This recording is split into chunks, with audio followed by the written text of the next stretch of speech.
orírun wa nílẹ̀ Yorùbá gbogbo wa nínú wa ń dùn pé àdìsátidé bàbá ní àwọn ò tí ì dé o bàbá ní àwọn ò ní ẹ má fọ́ọ̀lù fún ròyìn ẹlẹ́jẹ̀ o ẹ máa ṣe ẹ̀ ó yá ẹ ṣe Ìgbòho ò tí ì dé bàbá wà ní Kútọ́nù ọmọ Yorùbá kí là ń ṣe léyìí fún kí ni tá à ń ṣe léyìí fún kí là lè protect máa yìí fún kí là lè fi máa yìí lọ́kàn balẹ̀ fún kí la fẹ́ pa máa yìí fún kí ló dé tá à ń sọ ohun tí ò yẹ ká sọ tó bá fi Ìgbòho ṣálẹ̀ lénìí ṣé kò yẹ ká fi sílẹ̀ kí ọpọ́n ẹ tí ẹ balẹ̀ thank you mo kí yín ká rẹ ká sàn tó bá fi ọmọ aládìí kúnlẹ̀ lénìí ṣé kò yẹ ká tiẹ̀ fi sílẹ̀ kó tiẹ̀ rest kó tiẹ̀ relax kí ló dé tá tún fẹ́ ta Sunday Ìgbòho lẹ́lẹ́ẹ̀kejì kí ló dé tá tún fẹ́ ta Àdìsá ọmọ aládìí kúnlẹ̀ lẹ́ẹ̀kejì kí ló dé tá tún fẹ́ ti Sunday Ìgbòho tá a tún fẹ́ kàn má gbélébù ẹlẹ́ẹ̀kejì kí ló dé tá à ń gbé false rumors nípa Sunday Adéyẹmọ Ìgbòho Òòṣà ṣé kí àwọn because most of you don't even know wípé àwọn kan wà tí wọ́n ń ṣiṣẹ́ 24/7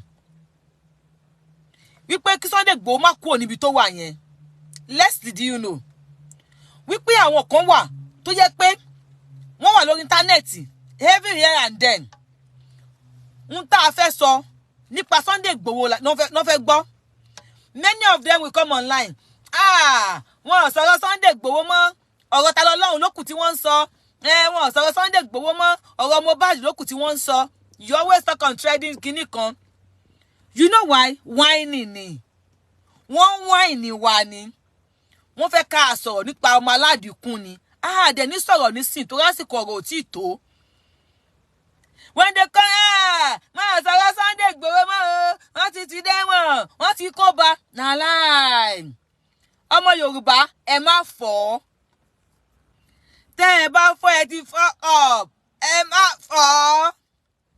ẹ má fọ́ all this di àtàjí tí wọ́n ń lò yìí kò sí nǹkan kan wọ́n fẹ́ fi mọ ibo la Sunday Igboho níbo ni iṣẹ́ ẹ̀ dé ni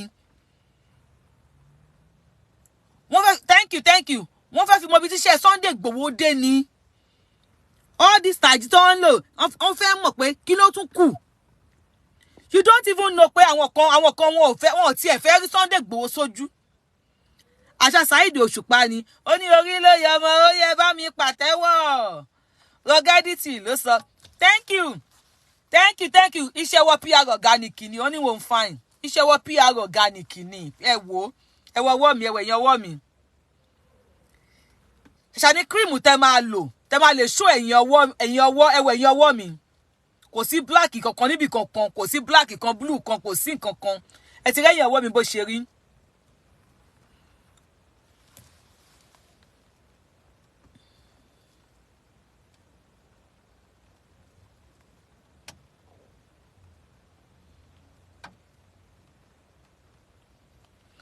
God bless you. Ẹ kàn sí PR organic lórí +234 81 561 58550.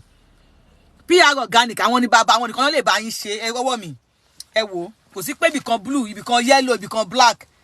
PR organic wọ́n á ṣe everything tó máa ṣe tótó fún yín ni. And they make you look more beautiful. Ẹ kàn sí PR organic. So ẹ má yẹ kí wọ́n gbé yín ní gógó o. Ẹ má yẹ kí wọ́n fún yín ní ìròyìn ẹlẹ́jẹ̀ o. Ẹ má yẹ kí wọ́n tàn yín o. If Sunday Igboho is out of Cotonou today, Koyeki Media máa gbé. Ẹ̀yin tẹ́ ń pè mí ṣé ti rí lórí Koyeki Media. Only spokesperson Sunday Igboho. Excuse me. Koyeki Media is the only spokesperson to Olóyè Májàsọ́lá Ìgbòho Òòṣà.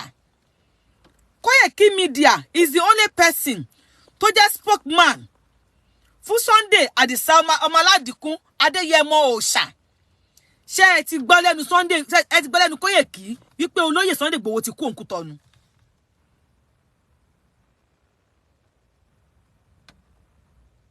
Ṣé ẹ ti gbọ́ lẹ́nu Koyeki? Ẹ gbọ́ lẹ́nu Koyeki. Ṣé ẹ ti gbọ́ lẹ́nu Masbi? Masbi ò sọ fún yín. Masbi is just like a right hand man sí olóyè Sunday Igboho gbọ́ lẹ́nu Mass B gbọ́ lẹ́nu spokesperson gbọ́ lẹ́nu second in command àbí kí ni máa pe Mass B gbọ́ lẹ́nu Yorùbáwùyí tíá èèyàn ti Sunday Igboho tíá gbọ́ lẹ́nu wa gbọ́ God bless you.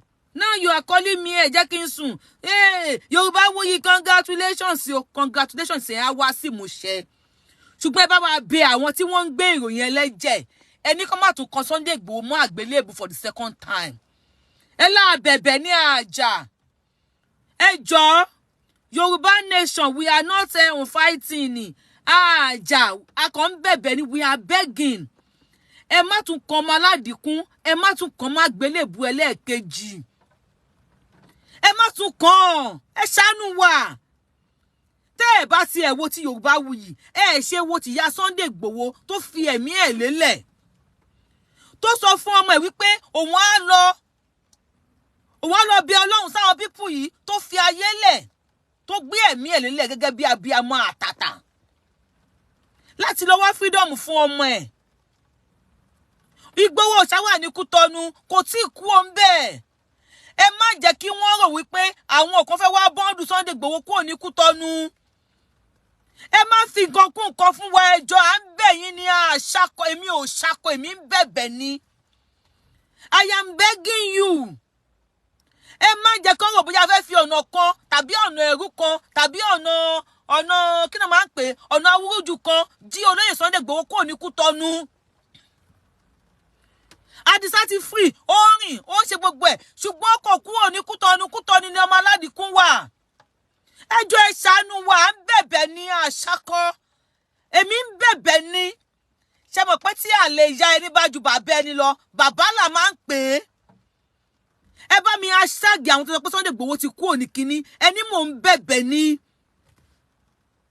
I am more calm and cool today I will be calm because tí wọ́n ń fà lẹ́sẹ̀ yìí wọn ò kíyè ibi tó lè já sí I am calm and cool today God bless you I will be calm because eléyìí tí wọ́n fẹ́ fà lẹ́sẹ̀ fún Àdìsá yìí ó kọjá agbára mi ó kọjá òye mi ó kọjá tí mo lè ṣe ẹ jọ̀ọ́ ojú èèyàn náà bí ọmọ mẹ́fà tí wọ́n rí márùn-ún mọ́lẹ̀ ẹ wá aṣọ àǹkárá kẹ́ ẹ fi jó ẹnu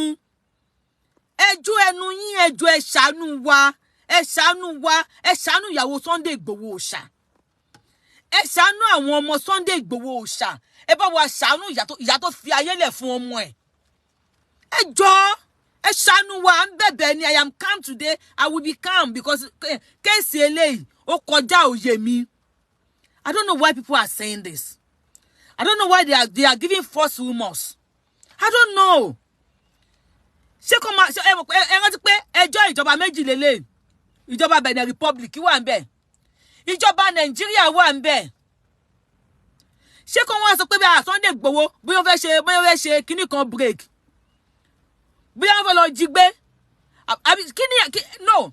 kí ni ìjọba Benin Republic tí Sunday Igboho wà lọ́wọ́ wọn kí ni wọn ò lè rò pẹ̀lú false rumor yìí kí ni wọn ò lè ṣe pẹ̀lú ìròyìn ẹlẹ́jẹ̀ yìí I am saying this with the mouth of Olóyè Sunday Adéyẹmọ Ìgbòho òòṣà ọmọ aládìkún fún ara wọn sọ fún pé ọ̀nà ibi iṣẹ́ ni mo wà níbi iṣẹ́ mo lọ síbi iṣẹ́ mi ni ọmọ aládìkún fún ara wọn sọ fún mi pé Yorùbáwùyí ẹ bá mi bọ́ta ẹni káwọn pípọ̀ yìí má tà mí sọnù ẹni kan má tún mi kàn má gbélébùú because I was like what irú kí lè lè yẹ ẹ̀dẹ̀ jọ if you can protect kẹbáyàwó yín ti yín sùn tẹ́ ẹ̀ lè sọ níta gbangba gbogbo ọ̀gá tí mo bá rí ni mo máa sọ àbí ẹ bá ọkọ sùn àbí kíní I don't know how to put it and you can protect your kí ló máa ń pè privacy if you can protect your privacy lọ́wọ́ yẹ jọ ẹ bá wa protect privacy Olóyè Sunday Igboho's freedom à ń bẹ̀bẹ̀ ní o Yorùbáwùyí mi ń bẹ̀ yín ní o ṣé mọ̀ pé tí àlè bàbá ẹni tó bá jù yẹ ẹni lọ bàbá là á pè I am begging mo ń bẹ̀ yín ní mi akọkẹ̀ wọn ò bí mi la kí n ṣakọ ní èní ẹ ti jù mí lọ I am just begging you please spare Sunday Adéyẹmọ Ìgbòho òòṣà ẹ jọ̀ọ́ ẹ̀yin tẹ́ bá tún gbé bá wọn ẹ bá tún ẹ bá wa bẹ̀ wọ́n ẹ bá mi share fídíò yìí káwọn èèyàn rí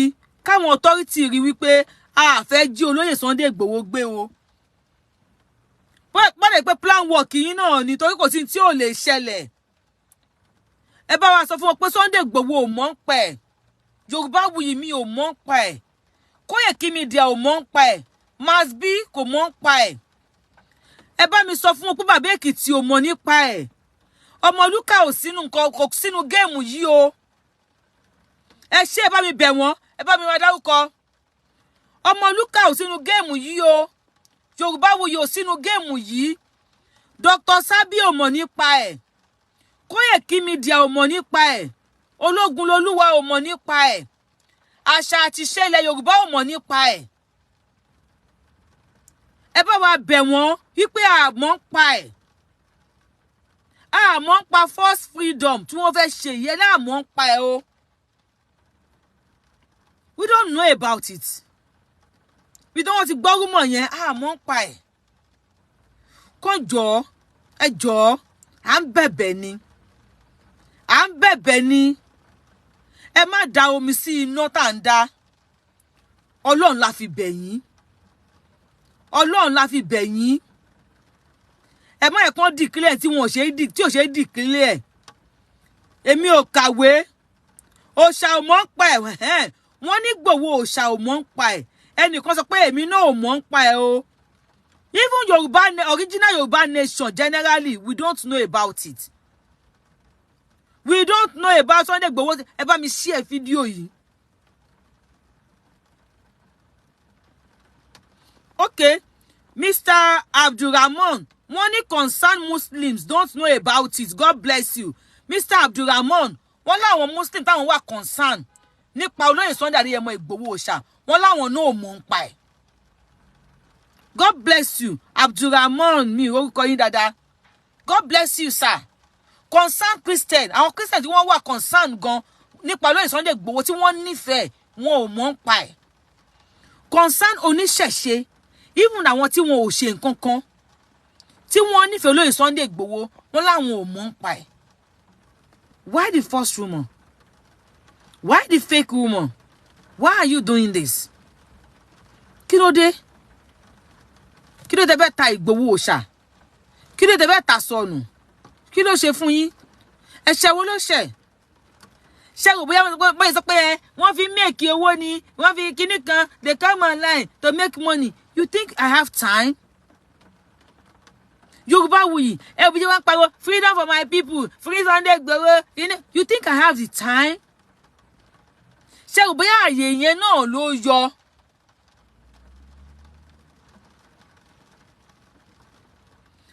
àríyá màmá sọ pé àwọn náà mọ̀ ń pa ẹ̀ bóyá CP dẹ̀ mọ̀ ń pa ẹ̀ wàhálà yìí pọ̀ ṣé bóyá àyè yẹn náà ló yọ fún wa nílùú òyìnbó níbi tá a ti ṣiṣẹ́ round the clock òjò ló ń rọ̀ yìí inú òjò la wà yìí yet àwọn àmì tàbí káàkiri you think we have the time èló ni Facebook ń san èló ni Facebook ń san èló ni YouTube ń san ibi mélòó lẹ ti ṣí ẹ̀ sí èló ni wọ́n ń san fún wa we are just doing this for the love we have for our people we original ọmọ Yorùbá we know nothing about it yo God bless you ẹ̀yin tẹ́ ẹ bá mọ̀ ń pa ẹ bá wa kọ síbẹ̀ pé ẹ mọ̀ ń pa ẹ ẹ bá wa share fún àwọn èèyàn kí wọ́n lè mọ̀ wípé ẹ mọ̀ ń pa ẹ excuse me why ẹ jọ̀ọ́ madam what happened ẹ ṣe wọlé ni rumor circulate pé wọ́n ti fi olóyè Sunday Igboho sílẹ̀ rumor circulate pé wọ́n ti fi olóyè Sunday Igboho sílẹ̀ and people have been calling me then I have to call Òòṣà by 3 o'clock níbi bí pé Òòṣà gbọ́ kí ló ṣẹlẹ̀ olóyè ni mo yẹ sẹ́ndẹ̀ sáwọn náà ní pé àwọn èṣẹ̀ṣẹ̀ fẹ́ pè mí ni ipò ká bá wọn bẹ àwọn tí wọ́n náà ti fi àwọn sílẹ̀ pé àwọn ti kúrò ní Kútọ̀nù pé ká bá wọn bẹ ẹ̀wọ̀n kọ́ má implicate olóyè Sunday Igboho wọ́n ní àwọn bẹ̀bẹ̀ ni olóyè láwọn bẹ̀bẹ̀ ni wọ́n lè má implicate àwọn tó ń bá fọ olóyè sílẹ̀ kì í ṣe bẹ̀yẹn lẹ ti máa gbọ́ tó ń bá fọ olóyè sílẹ̀ gbàrà gbẹ́m Koiki Media ló máa kọ́kọ́ gbé fún yín Masbi Media ló máa gbé fún yín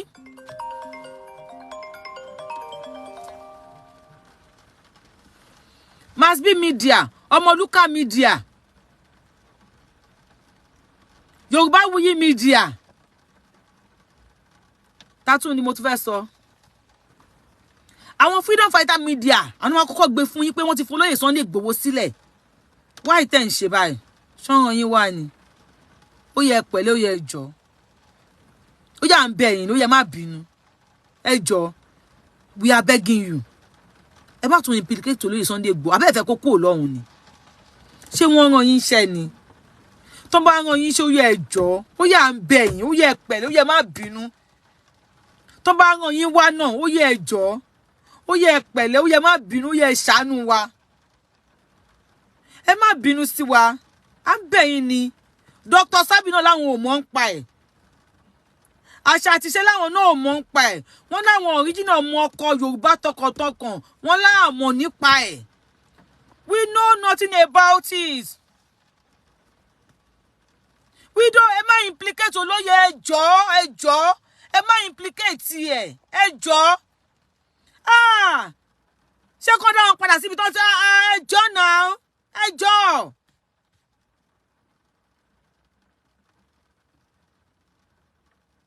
Ẹ jọ̀ọ́. Original Yoruba Nation Freedom Fighter Media will not say what you wrote, sir.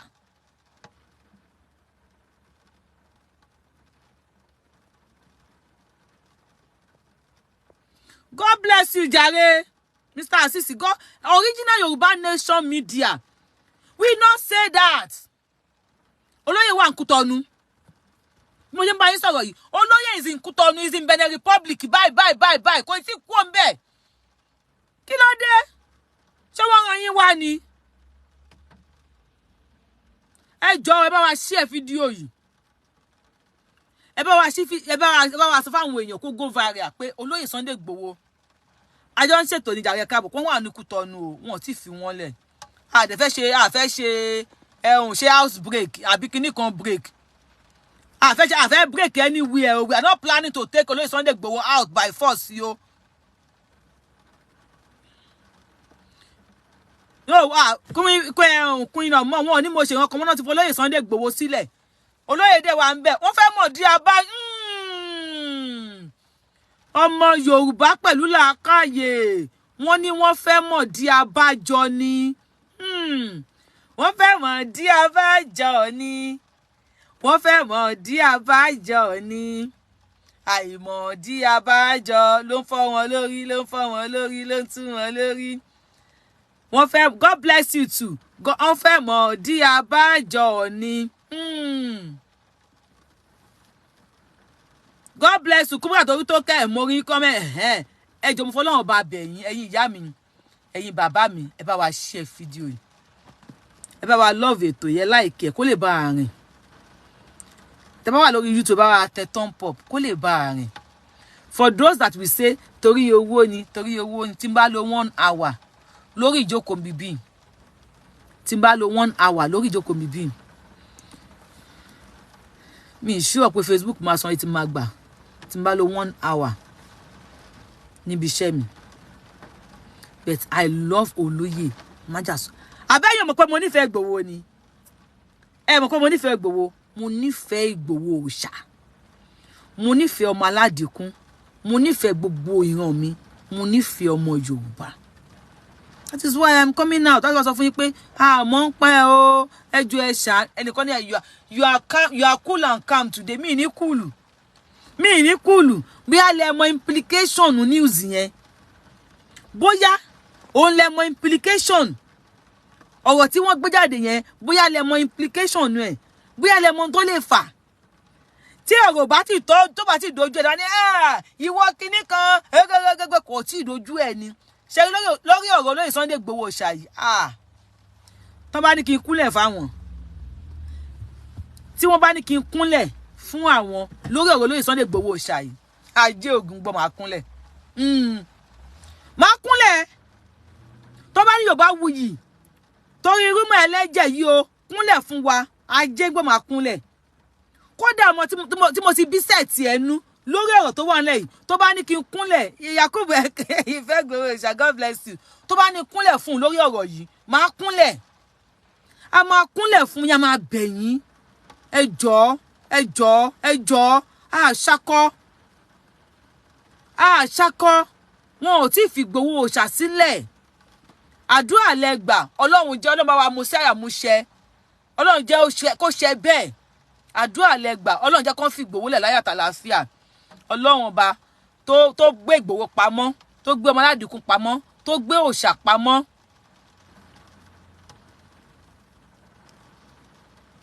Bẹ́ẹ̀ ni o. Bẹ́ẹ̀ ni gbogbo tó bá ti roku sí Ìgbòho bó ṣe máa rí fún wọn nìyẹn. Wọ́n fẹ́ mọ̀ di abájọ ni wọn ò lè mọ̀ di abájọ. God bless you. Ẹ jọ̀ọ́, abẹ̀yìn ni. Ọlọ́run bá tó fi Sunday Ìgbòho Òòṣà pamọ́, á tú wọn kalẹ̀ láyọ̀ àtàlàáfíà. Ọmọ Aládìkún á jáde láyọ̀ àtàlàáfíà. Ìgbòho mọ̀rẹ́, ọmọ alágbàdo òde, ọmọ atapẹ́tẹ́ kíní kan wọ mi èmi ò mọ̀. Sunday Ìgbòho ọmọ òkúta mẹ́ta mọ̀rẹ́. Ìkan ṣe mí dábọ̀dábọ̀, ìkan ṣe mí ní máa rọra. Ìkan nígbà tó mọ̀ Ìgbòho kí ló wá sí Ìgbòho fún? Nígbà tí Google Map wà. Google Map ni mo lò tí mo fi wá sí Ìgbòho. Ẹ jọ̀ọ́, à ń bẹ̀ yín ni. Ẹ̀yin tẹ́ fi mí ṣe yẹ̀yẹ́. Wàhálà ẹ̀ àwọn èèyàn fi mí ṣe yẹ̀yẹ́ o. Wọ́n fi mí ṣe yẹ̀yẹ́ o. Mo ní màá kúnlẹ̀ ẹ̀ fi mí ṣe yẹ̀yẹ́. Á kúnlẹ̀. Lórí ọ̀rọ̀ yìí, àwọn tí wọ́n sọ̀rọ̀ yẹn wọn ò mọ implication ni.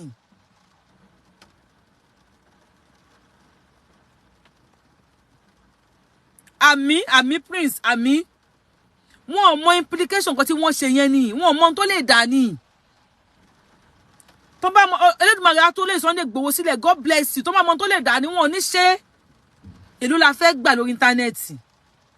Ìlú la fẹ́ gbà lórí íńtánẹ́ẹ̀tì. Mo polóyè lẹ́nu olóyè kan ṣe ni. Wọ́n láwọn náà ti rí fídíò náà. Ẹ jọ̀ọ́, abẹ̀bẹ̀ ni o. Ṣakọ, ẹ má bínú, abẹ̀bẹ̀ ni. Ṣakọ. Ẹ̀yin tẹ̀dẹ̀ ń pè mí fún tap send. Ẹ lọ sórí Play Store. Ẹ download tap send. TAPSEND. Tap send. Bí tap omi. Ẹ download the information yìí sí. Ẹ lo code Abiola 223. Ní first transaction yìí kẹ́ gba $10 ní ọ̀fẹ́. $10 lọ́fẹ̀ẹ́. God bless Ìgbòho. Àwọn tí bá mi kọ sílẹ̀. God bless Ìgbòho. God bless. We all love Sunday Ìgbòho. We love Sunday Ìgbòho. Òòṣà, we love you. Bàbá dẹ̀ ní kí n sọ fún pé àwọn nífẹ̀ẹ́ ọmọ Yorùbá gan o. Wọ́n láwọn nífẹ̀ẹ́ yín. Àmì. Olóyè will come back in peace. Àmì. Ó dá kọ́mẹ́ǹtì ti lọ o. Àwọn ìyá mi náà máa dọ̀bálẹ̀, àwọn máa kúnlẹ̀, àwọn máa bẹ̀ yín. Àwọn bàbá mi náà máa kúnlẹ̀, àwọn máa dọ̀bálẹ̀, àwọn máa bẹ̀ yín. Everybody máa bẹ̀ yín. Ọkùnrin á dọ̀bálẹ̀ bẹ̀ yín, obìnrin náà kúnlẹ̀ bẹ̀ yín. Á bẹ̀ yín. We love Sunday Ìgbòho. Thank you, God bless you. Yes, we love Òòṣà. Mọ implication dára ṣe yẹn. Mọ implication nu ẹ̀. Mọ. Tẹ́ bá mọ implication ni ẹ̀ ní ṣe. Ògún gbọ́. Pé yóò wà lọ́wọ́ ìjọba. Ẹ wá lọ announce pé ó ti kú òun bẹ̀. So tọ́, Àdìsá ọmọ Aládìkún, ẹ bá mi ṣàdúrà fún Ìgbòho Òòṣà. God bless you, ìyá mi, grandma, gbogbo àwọn family àwọn ló ń lo tap send. Ẹ bá mi ṣe àdúrà fún Ìgbòho Òòṣà. Wípé ogun àkóbá, àdábá, wàhálà, fìtínà, ìdààmú, Ọlọ́run ò ní jẹ́ kí ọmọ Aládìkún kó tún kàn mọ́. Ogun fìtínà, ogun ìdápadà sẹ́yìn, ogun ìdápadà sẹ́wọ̀n. Sunday Ìgbòho Òòṣà, ẹ bá mi ṣàdúrà fún ọmọ Aládìkún pé kò tún ní kan irú ẹ̀ mọ́. Tẹ́ bá ti wá ń ṣàdúrà yẹn fún Àdìsá Májàsọ́lá Ìgbòho Òòṣà, kí àdúrà yẹn kó máa bá èmi àti yín náà. Ogun ìdúró nínú ilé pé kò ní kan Sunday Adéyẹmọ Ìgbòho Òòṣà mọ́, kò ní rébú ẹ̀yìn mọ́, kò ní Ọlọ́run bá wa yọ nínú ilé, kò ní kù lẹ́yìn. Ẹ bá wa ṣàdúrà fún Sunday Ìgbòho Òòṣà pé a nífẹ̀ẹ́, kò ní kù lẹ́yìn fún. Nǹkan ò ní ṣe ẹ̀mí Sunday Àdìsá ọmọ Aládìkún, nǹkan ò ní ṣe ẹ̀mí Ìgbòho Òòṣà. God will continue to vindicate him aburú kéré ó tóbi kò ní bá Sunday Adisa Májàsọ́lá Ìgbòho Òòṣà, kò ní dèrò ẹ̀yìn. Ogun tó ti ṣẹ́ ò ní gbérí mọ́. Àwọn arógòbògò jẹ́ àwọn afẹnupa ògo ẹni, wọn ò ní pa ògo ẹ̀. Tá bá ti wá ṣàdúrà fún Sunday Ìgbòho, bẹ́ẹ̀ ni kó máa rí fún àwa náà. Wọn ò tí fi Ìgbòho lẹ̀ o. Wọn ìfòṣálẹ̀ o. Ẹyẹ fall victim irọ́ o. Òòṣà ní ká bá wọn bẹ̀ yín, wọn náà ò tí fà wọ́n lẹ̀ ẹjọ́. Ẹ má yẹ kó òbí òòṣà fẹ́ sá lọ o. Àbẹ̀yìn ni. He said we should beg you people. We are begging you. Ẹ bá wa bẹ̀ wọ́n o. Ogun àtẹ̀yìnjà ò ní jà Sunday Ìgbòho mọ́ o. Ẹ jọ̀ọ́ ẹ bá wa bẹ̀ wọ́n o. Ẹ jọ̀ọ́ ẹ ṣàánú wa o. À ń bẹ̀bẹ̀ ni. À ń bẹ̀bẹ̀ ni o. Bọ́yẹ sọ pé Sunday Ìgbòho ló lọ kó àwọn èèyàn lọ sí amúlùdùn rédíò náà ní. Bẹ́ẹ̀ ṣe ní Sunday Ìgbòho ló kó àwọn èèyàn lọ sí amúlùdùn rédíò náà ní. Ẹ̀bẹ̀ là ń bẹ̀ o. Gbàjáre bòsí o, bòsí àrè o. À ń bẹ̀ yín ni o. Ẹ dákun ẹ ṣàánú wa.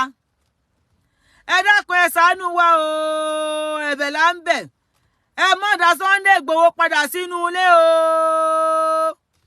À ń bẹ̀ yín ni ẹ dákun ẹ ṣàánú wa o. Ìjàmbá wàhálà fìtínà kò ní kàn yín, kò ní kan máa dé yẹmọ. Ẹ dákun ẹ ṣàánú wa àṣàkọ o. Àṣàkọ àfẹ́gẹ́ o. À ń bẹ̀ yín ni o. Ẹ bá wa bẹ̀ wọ́n. Ẹ bá wa bẹ̀ wọ́n. Wọ́n wà bí wọ́n ń wò mí o. Wọ́n wà bí wọ́n ń wò mí pẹ̀lú fake profile. Ẹ bá wa bẹ̀ wọ́n. Ẹ ní kó dákun àṣàkọ. Àṣàkọ o. Ẹ má dá Adisa padà sínú ilé o. À ń bẹ̀ yín ni ẹ dákun o. Ẹ má implicate ọmọ Adéyẹmọ. À ń bẹ̀ yín ni o. Ẹ bá wa bẹ̀ wọ́n. Ẹ bẹ̀. Please, we are begging. God bless you. Abdul, ẹ bá wa bẹ̀ wọ́n o. Ẹ bá wa bẹ̀ wọ́n o. We are begging ni o. Have mercy o. Ẹ ṣàánú wa. Ẹ ṣàánú wa o. Ẹ̀bẹ̀ la bẹ̀ o. Bòsí yín o. Bòsí. God bless. Ẹ bá wa bẹ̀ wọ́n. Bòsí yín o. Bòsí àrè. Bòsí àrè, à ń bẹ̀ yín ni o. Mo mọ̀ pé ẹ máa bọ́ta, ẹ máa bú mi, kò sí tó kàn mí. Ẹ ṣàánú ìyá Sunday Ìgbòho lọ́nà ọ̀run o. Abiyamọ tòótọ́. Ó wà láyé, ó sọ ọmọ ẹ̀ mọ́ tòbí. Ó tún di pọ́lẹ̀ kọ́kọ́ tún sọ pé wọ́n á lọ sọ́run, òun á lọ bọ́ lọ́run sọ. Ó tún lọ sọ́run lọ bá Ọlọ́run. Ẹ jọ̀ọ́ ẹ ṣàánú wa. À ń bẹ̀ yín ni o. À ń bẹ̀bẹ̀ ni ẹ dákun o. Wọn ìfi Sunday Ìgbòho lẹ̀ má implicate ẹ o.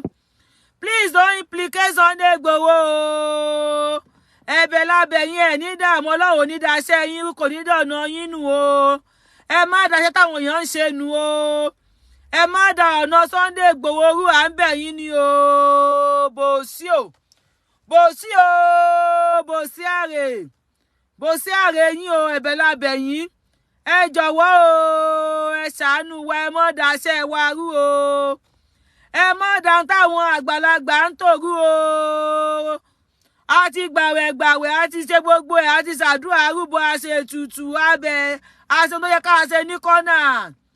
Àwa tá a bọ́ síta wá pariwo ká wá parọ́ fún yín. Kì í ṣe pé àwa náà ò ní ìdí kíní lórí íńtánẹ́ẹ̀tì. Kì í ṣe pé àfẹ́ fọ́lọ́wàsì. Ẹ dákun, à ń bẹ̀bẹ̀ ni. À ń bẹ̀bẹ̀ ni. Kì í ṣe pé à nídìí pé kérò 2 mílíọ̀nù wò wá. Àwa náà nídìí ẹ̀. Ṣùgbọ́n àfẹ́ gbá ẹ má ta Sunday Ìgbòho mọ́. Ẹyẹ ta ẹ má kàn má gbélébùú. Ẹ dákun ẹ ṣàánú wa. Ẹ ṣàánú ẹ má dáṣẹ́ wa nù. Kò sójú oorun o. Kò sóorun lójú o. Mítìnì ní bí àwọn màámi. Àwọn àgbàlagbà òsùn mítìnì oríṣiríṣi lóníkálukú ń ṣe lọ́tún lósì. Mítìnì ní o. Free Sunday Ìgbòho. Adisa must jáde o. Adisa must go to àwọn ìyàwó ẹ o. Adisa must go to àwọn ọmọ ẹ o.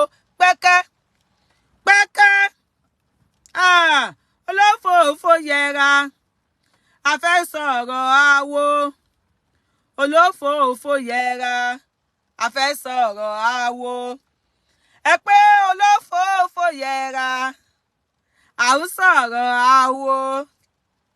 Olófòófó yẹra, a fẹ́ sọ̀rọ̀ awo. À ń sọ̀rọ̀ lọ́wọ́. Olófòófó ò ń kàn lù kókókó. À ń sọ̀rọ̀ lọ́wọ́ o. Olófòófó ò ń kàn lù kókókó. Tí ò bá sí tọba ní àbá fàlù ẹ̀yà. Olófòófó yẹra. Ẹ pé olófòófó yẹra. À ń sọ̀rọ̀ awo. Olófòófó yẹra. À ń sọ̀rọ̀ awo. À ń sọ̀rọ̀ lọ́wọ́. Òun kàn lù kókókó. Òfófó à ń sọ̀rọ̀ lọ́wọ́ o. Òun kàn lù kẹ́kẹ́kẹ́. Tí ò bá sí tọba ní àbá fàlù ẹ̀yà ni. Ẹ jọ̀ọ́ ojú ìyànà bímọ mẹ́fà tí wọ́n rí márùn mọ́lẹ̀. Ẹ má dáṣẹ́ àwọn àgbàlagbà tó dáa ní ilẹ̀ Yorùbá. In case you don't know, àwọn ọba tí wọ́n dáa wọ́n wà ní ilẹ̀ Yorùbá. Àwọn ìjòyè tí good afternoon, good morning, good everything. Ẹ kú dédé àsìkò yìí mo kí according to the time. Àwọn àgbàlagbà tí wọ́n sùn wọ́n wà ní ilẹ̀ Yorùbá. Àwọn alálùbáríkà èèyàn wọ́n ń bẹ ní ilẹ̀ Yorùbá. Àti mùsùlùmí àti pásítọ̀ àtòníṣẹ̀ṣe tí wọ́n nífẹ̀ẹ́ ọmọ aládìkún àtàwọn tí wọ́n ò ṣe nǹkan kan tí wọ́n nífẹ̀ẹ́ Májàsọ́lá Ìgbòho Òòṣà wọ́n wà ní ilẹ̀ Yorùbá tí wọ́n ràgàbò. Inú tó bá gba ọmọ ó máa gba ọ̀rọ̀. Wọ́n lóbìnrin ò ní gògògóńgò tó máa gbé ọ̀rọ̀ sí, ṣùgbọ́n àwọn obìnrin a ní ikùn inú ta lè gbé tó gba ọmọ ó máa gba ọ̀rọ̀. Thank you. I look beautiful. Ó yẹ lọ kàn sí PR Organic lórí +234 81 561 58550. PR Organic. Ẹ wo ọwọ́ mi. Ẹ wo ọwọ́ mi àtọjú mi. Ẹ ti rí. Mi lo pekúpekú phone mi leni. Ẹ ti rí ọwọ́ mi àtọjú mi. Ẹ ti rí. Kò sí pé bóyá ẹ̀yin ọwọ́ yín máa wá black. Kò sí black ńbẹ̀. Kò sí black lẹ́yìn ọwọ́ yín. Everything ó máa cherry caramel ni. Ẹ lọ caramel lọ́dọ̀ PR Organic. Ẹ dá no tap send. Kẹ́ fi máa send owó yín. Ẹ bá wa bẹ̀ wọ́n o. Ẹ̀bẹ̀ là ń bọ̀ sí kàkójẹ́ aráyé ṣe. Ẹ à ń bẹ̀bẹ̀ ni o. Abẹ̀ yín ni o. Ẹ má kàn gbowó sàmágbélé ìbúlẹ̀ kan sí o. Òsànbẹ̀ ń Kútọ́nù wọn ìfilẹ̀ o. Ẹ má jẹ́ kán rò bí ó fẹ́ sá lọ ni o. Ọmọ aládìkún tó ti mọ́kànlé láti bí ọdún méjì ńlẹ̀ yìí tó ti mọ́kàn ẹ̀ lé kì í ṣèṣín lẹ máa rò bóyá wọ́n fẹ́ sá lọ ẹjọ́ abẹ̀yìn ni. Ẹ dẹ̀ mú òórùn ọbẹ̀ ọlọ́bẹ̀ ẹ fi jẹ ẹ̀kọ́ yó. Ẹ mú òórùn ọbẹ̀ ọlọ́bẹ̀ ẹ fi jẹ ẹ̀kọ́ yó. Ẹ dákun ẹ ṣàánú wa wà láyà àjà. Lórí eléyìí ẹbọ ta kẹbù mi wà láyà mi ní dáhùn. Ajé ń gbọ́ Ògún gbọ́. Ṣàngó ń gbọ́. Lórí eléyìí ọ̀rọ̀ ọjà lélẹ̀. Ọ̀rọ̀ ọjà lọ́wọ́ yìí wọn bí mi dá kí n jà. Lórí ọ̀rọ̀ Sunday Igboho kò sí jà ńlẹ̀. Ẹ dákun abẹ̀bẹ̀ ni. Orí íńtánẹ́ẹ̀tì náà ní ẹ̀yin Yorùbá nation Sunday Igboho akẹ́yìn terrorist ẹ̀yin lẹ lọ sí amúlùdùn rédíò. Mi ò lè gbàgbé ọ̀rọ̀ yẹn láyé. Ọmọ Yorùbá ẹ dákun ẹ ṣàánú ẹ ṣàánú Ajé o. Ẹ má pa Sunday ọmọ Adéyẹmí o. Ẹ dákun ẹ ṣàánú Ajé o. Aya ń bẹ nílé. Ẹ dákun ẹ ṣàánú Ajé o. Ọmọ ń bẹ nílé. Ẹ dákun ẹ ṣàánú Ajé o. Ẹ bá wa ṣàánú Ajé. Ẹ bá wa ṣàánú Ajé. Ẹ jọ̀ọ́ àbínú àjà o ìjà wọ́n bí mi ẹ̀yin lọ́wọ́ ìṣe tuale o ẹ̀yin chairman chair ladies tuale o a sọ pé tuale fún yín o tí n bá bẹ lọ́wọ́ yìí èmi náà ní fẹ́ bẹ̀ mi ò ní fẹ́ kábùkù torí Sunday Igboho Òòṣà mi ò ní fẹ́ bẹ́ ká má bẹ̀ yín kẹ̀ kí n bú yín kẹ́ mú Sunday Adisa sẹ́nu mi àìjọ àfi mo ti bú yín Ọlọ́run tó bá fún mi gan mi ní dáhùn tí n bá sọ anything lọ́wọ́ yìí mo mọ̀ pé Sunday Igboho ẹ máa mú dání ni ẹjọ́ abẹ wọn tí release olóyè tó ń bá release olóyè báyìí congratulations and jubilation enough celebration to ọmọ Adéyẹmọ congratulations and jubilations celebration to gbogbo ọmọ Yorùbá a máa jó a máa yọ̀ gbogbo ọmọ Yorùbá tó má ti fi olóyè sílẹ̀ bẹ̀tù lọ́wọ́ yìí olóyè ní pé kẹjọ Igboho Oosa bàbá ó ní kẹjọ ni wọ́n ti fà wọ́n sílẹ̀ wọ́n ní ẹ má da yẹ̀pẹ̀ sí rẹsì fún wa ẹ má da yẹ̀pẹ̀ sí gàrí fún wa ẹ dákun o ẹ má bínú ẹjọ́ wa bẹ̀yìn wàláhì àwọn tí Sunday Igboho Mr.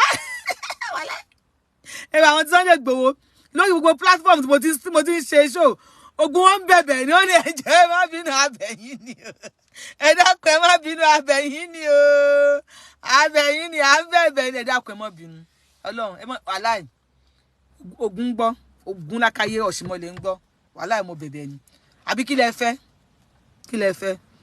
ṣé kí n kúnlẹ̀ ọdún ẹ bá mi bèrè lọ́wọ́ wọn ẹ pè wọ́n lórí fóònù ẹni tó bá fẹ́ kí n ṣe show fáwọn kí n kúnlẹ̀ tí máa kúnlẹ̀ sí títì báyìí tí máa bẹ̀yìn tó bá fẹ́ kí n ṣe show fún yín kí n kúnlẹ̀ please tell me ẹ dákun ẹ má bínú ẹjọ́ wá bẹ̀yìn ní wàláì àwọn Sunday Igboho àṣẹ àlè ní gbogbo wa wàláì tó bá yá kẹ́ máa bú Yorùbáwùyí wípé ẹ káàbọ̀ ẹ káàsán ẹ káàárọ̀ ẹ kú dédé àsìkò ìwé kí tó bá yẹ máa bú Yorùbáwùyí pé ẹlẹ́nu jábàjábá ẹlẹ́nu jó àṣẹ yìí ní òle àṣẹ nífẹ̀ẹ́ Sunday Igboho báyìí àṣẹ nífẹ̀ẹ́ ọmọ aládìkún báyìí àwọn Igboho fashion yìí wọ́n ti ẹ̀ lé ẹ wo bó ṣe ń bẹ̀bẹ̀ ní comment section Igboho àṣẹ ẹ̀ lé mo rò bóyá mi nìkan ni mi ò lé ní èmi wá bẹ̀bẹ̀ àwọn Sunday Igboho ìwà láì lé àṣẹ ni bẹ̀bẹ̀ báyìí lákúlìjà láìlú ẹjẹ àbẹ̀wọ̀n yẹ bá wà bẹ̀wọ̀n ẹjọ má bínú Ọlọ́run má bínú ẹjọ ṣẹ́rí kí ní tẹ̀ra ṣe wẹ́rẹ́ yìí ó ní implication kò sí nǹkan tí wọn ò lè rò kò sí nǹkan tí ìjọba Benin Republic ò lè gbà lérò ẹ̀rí pé bàtán mú olóyè torí ọ̀rọ̀ táwọn èèyàn ń sọ ó lè dọ́fẹ́ ó lè di kinní kan ó lè di kinní kan ni wọ́n ṣe handcuff wọn ò dẹ̀ mọ̀ wípé tí wọ́n fẹ́ dọ́fẹ́ gan handcuff èèyàn lè gbọ́ ọ̀fẹ́ lọ́yẹ̀ èèyàn lè gba handcuff lọ́tẹ̀lẹ̀ pẹ̀lú ọ̀fẹ́ ṣùgbọ́n olóyè Sunday Igboho is a law abiding citizen ọmọlúwàbí lolóyè Sunday Adisa MAJASOLA Igboho Oosa wọn ò ní sá lọ ni olóyè ò ní sá lọ ni bẹ́ẹ̀ nísìn tó wọ́n àti ẹ̀ wá ń ṣe pé wọ́n yìí máa folóyè sílẹ̀ o wọ́n máa sìn yẹ́ o mo ká kọ́tẹ̀ ká gbé eré kúrò ń bẹ̀ bó ṣe máa sìn yẹ́ bó ṣe máa ṣe gbá bó ṣe máa ṣàwo tí wọ́n ń sọ yẹn lọ́wọ́ tẹ́ wá lọ gbé rúmọ̀ pé wọ́n ti fi sílẹ̀ congratulations we know you love him as claimed bẹ́ẹ̀ ṣe claim pé ẹ nífẹ̀ẹ́ olóyè a gbà pé ẹ nífẹ̀ẹ́ lẹ́yìn sọ pé wọ́n ti fi sílẹ̀ ká dúpẹ́ lọ́wọ́ ẹni tó rí ni tó mọ́jú èèyàn ní owó bí tá a wà oore lẹ́ṣẹ̀ oore lẹ́rò kan olóyè Sunday Igboho freedom lẹ́rò kan Ọlọ́run á ṣe bẹ́ẹ̀ ṣùgbọ́n ẹjọ́ ó ní implication tẹ́ ọ̀rá ṣe wẹ́rẹ́ yẹn ó ní implication tó rẹ̀ la ṣe ń bẹ̀ yẹn má ẹ ti ṣe yẹn má tún ṣe mí ẹjọ́ à ń bẹ̀bẹ̀ there are sometimes tó yẹ pé èèyàn kan máa bẹ̀bẹ̀ à ń bẹ̀ yín ẹ má yẹ kí Nigerian government rò wípé àbọn ti folóyè lẹ̀ lẹ́yìn àwọn without their consent ẹ má yẹ kí Benin Republic government rò pé àwọn kan fẹ́ wá jí olóyè gbé ní ọ̀dọ̀ àwọn ẹ má yẹ kí Benin Republic government kí wọ́n rò wípé bí olóyè fẹ́ sá lọ ẹ má kí Nigeria government àbí Benin Republic rò wí pé kó má lọ follow Sunday Igboho dáràn torí tó lè Sunday Igboho nsìn ó ti di egun tá fi há ajá lọ́rùn ajá ò gbọ́dọ̀ jẹ ajá mi no de gbọ́dọ̀ gbé lọ́rùn ẹ̀. That is just what Sunday Igboho olóyè Májàsọ́lá Igboho Òòṣà is to Benin Republic. Kó má wá di pé ó yá security yẹn kó tún pọ̀ sí kó tún ṣe kinní kan ẹ jọ̀ọ́ please akon bẹ̀ yín ẹ má yẹ kó mọ̀ pé ẹ double security fún ẹ triple security fún please. If truly the bá nífẹ̀ẹ́ Sunday Igboho Òòṣà tó bá yẹ pé lóòótọ́ lẹ nífẹ̀ẹ́ ọmọ aládìkún tó bá yẹ pé lóòótọ́ lẹ fẹ́ kí Igboho mọ̀ rẹ́ kó gba freedom tó bá yẹ pé lóòótọ́ ni ọmọ Yorùbá mọ̀ wípé máa yìí ti ṣe dáadáa fún wa nílẹ̀ Yorùbá ó yẹ kó gain freedom ẹ̀ ó yẹ kó regain freedom ẹ̀ máa yìí ṣe pathfinder òun ló là wá lójú. Sunday Igboho ló jẹ́ ká mọ̀ wípé inú oko ẹrú la wà. Mo fẹ́ ṣe pé live show kan lẹ́ni time ò gbà mí mo ti ju poster sí pé ẹ̀yin àgbàlagbà ilẹ̀ Yorùbá ẹ dìde kẹjá sọ̀rọ̀ wa. Mo fẹ́ ṣe live program kan níbi tí àwọn ẹni tó bá wo orí page mi ẹ rí àwọn fídíò tí mo ti show especially on YouTube níbi tí wọ́n ti ń fún àwọn Nasarawa àwọn ilẹ̀ Haúsá tí wọ́n ti ń fún wọn ní báàgì ráìsì fẹ́yàn kan báàgì ẹ̀wà fẹ́yàn kan báàgì òróró fẹ́yàn kan tí àwọn ilẹ̀ Yorùbá tí wọ́n dẹ̀ ń gba Congo ráìsì kan time mi mọ̀ pé iṣẹ́ kejì fẹ́ lọ ṣe mi mọ̀ pé máa lọ ṣiṣẹ́ kejì mo believe pé iṣẹ́ ẹyọkan ni máa lọ ṣe máa wá ṣe live show but Sunday Igboho ti cut soap fún mi Sunday Igboho ti cut soap fún mi ṣe náà tó drag mi kí n wá lọ ṣiṣẹ́ mi ẹ wo it is well ṣá wọ́n tó drag mi if not mo ti ṣe poster yẹn gan mo ti ṣe thumbnail yẹn kí n wá ṣe but I cannot because tẹ́rí owó lẹ ṣe ń ṣe you don't even know tí mo lọ ṣiṣẹ́ níta tí mo lọ ṣiṣẹ́ tí mo ṣiṣẹ́ lórí íńtánẹ́ẹ̀tì you don't even know iye tí mo gbà coming online láti wá ṣe show is just like mo believe pé torí ìran most of our time ṣe torí ìran ni torí ìran you don't even know how much I pay for tí mo máa sọ fún StreamYard tí mo fi live stream you don't know how much I pay in dollars every month fún StreamYard mo èyí tí mo ń sọ fún StreamYard láti bá yín sọ̀rọ̀ apart pé ẹ̀yin adéta ẹ̀ wò mí ara adéta ẹ̀ StreamYard tàfi live stream yẹn mo wà lórí Facebook mo wà lórí YouTube at the same time you don't even know how much we pay I personally me you don't know how much I pay fún StreamYard darí owó ni torí owó kọ́ ni everything tẹ́wọ́n ẹni tó bá ti wo show mi tó bá ti wà lórí tó bá ń follow mi lórí YouTube ẹ rí ibi tí mo kọ́ síbẹ̀ tí mo ti show bí tí wọ́n ti fún àwọn Nasarawa ní àpò ìrẹsì àpò ẹ̀wà gallon tó máa fi ń pọn mi yẹn she's not 20 litres or 25 litres tí wọ́n fi ń pọn mi yẹn ni wọ́n fi fún wọn ní òróró kẹ́ẹ̀gì kan ẹ̀wà báàgì kan ìrẹsì báàgì kan yet àwọn àgbààgbà wọn tún wá bọ́ta tún sọ̀rọ̀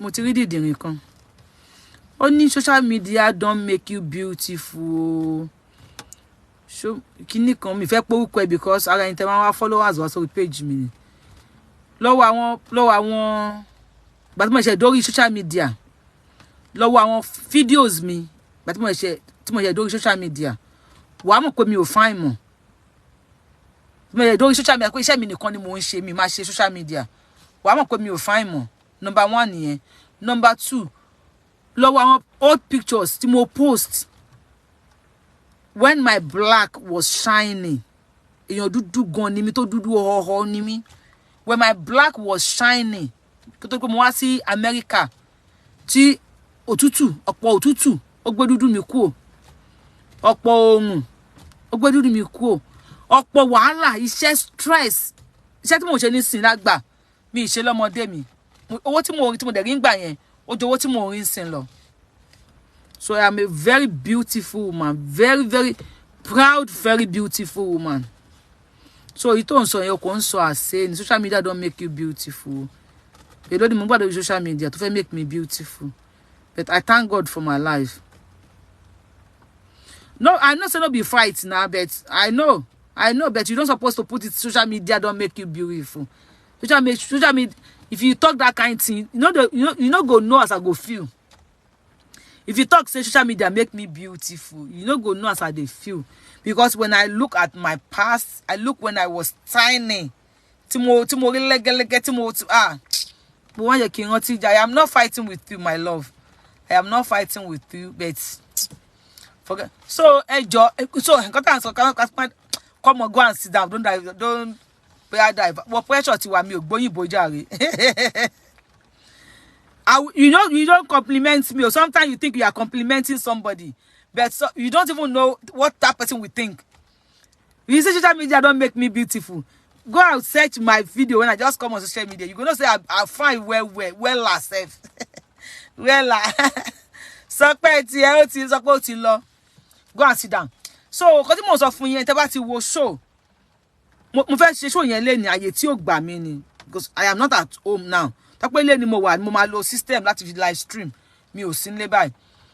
So, ẹ lọ wo bí tí wọ́n ti fún wọn ní rice bag ẹ̀wà kẹ́gì o.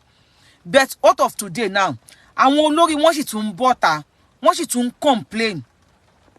Wípé bag rice yẹn ó dé àwọn ibì kan, bag ẹ̀wà yẹn ó dé àwọn ibì kan, bag òróró yẹn ó dé àwọn ibì kan, àbí kẹ́gì òróró yẹn ó dé àwọn ibì kan, kò dé àwọn ibì kan. They are olórí, even obìnrin bíi tèmi ló bọ́ta don't complain.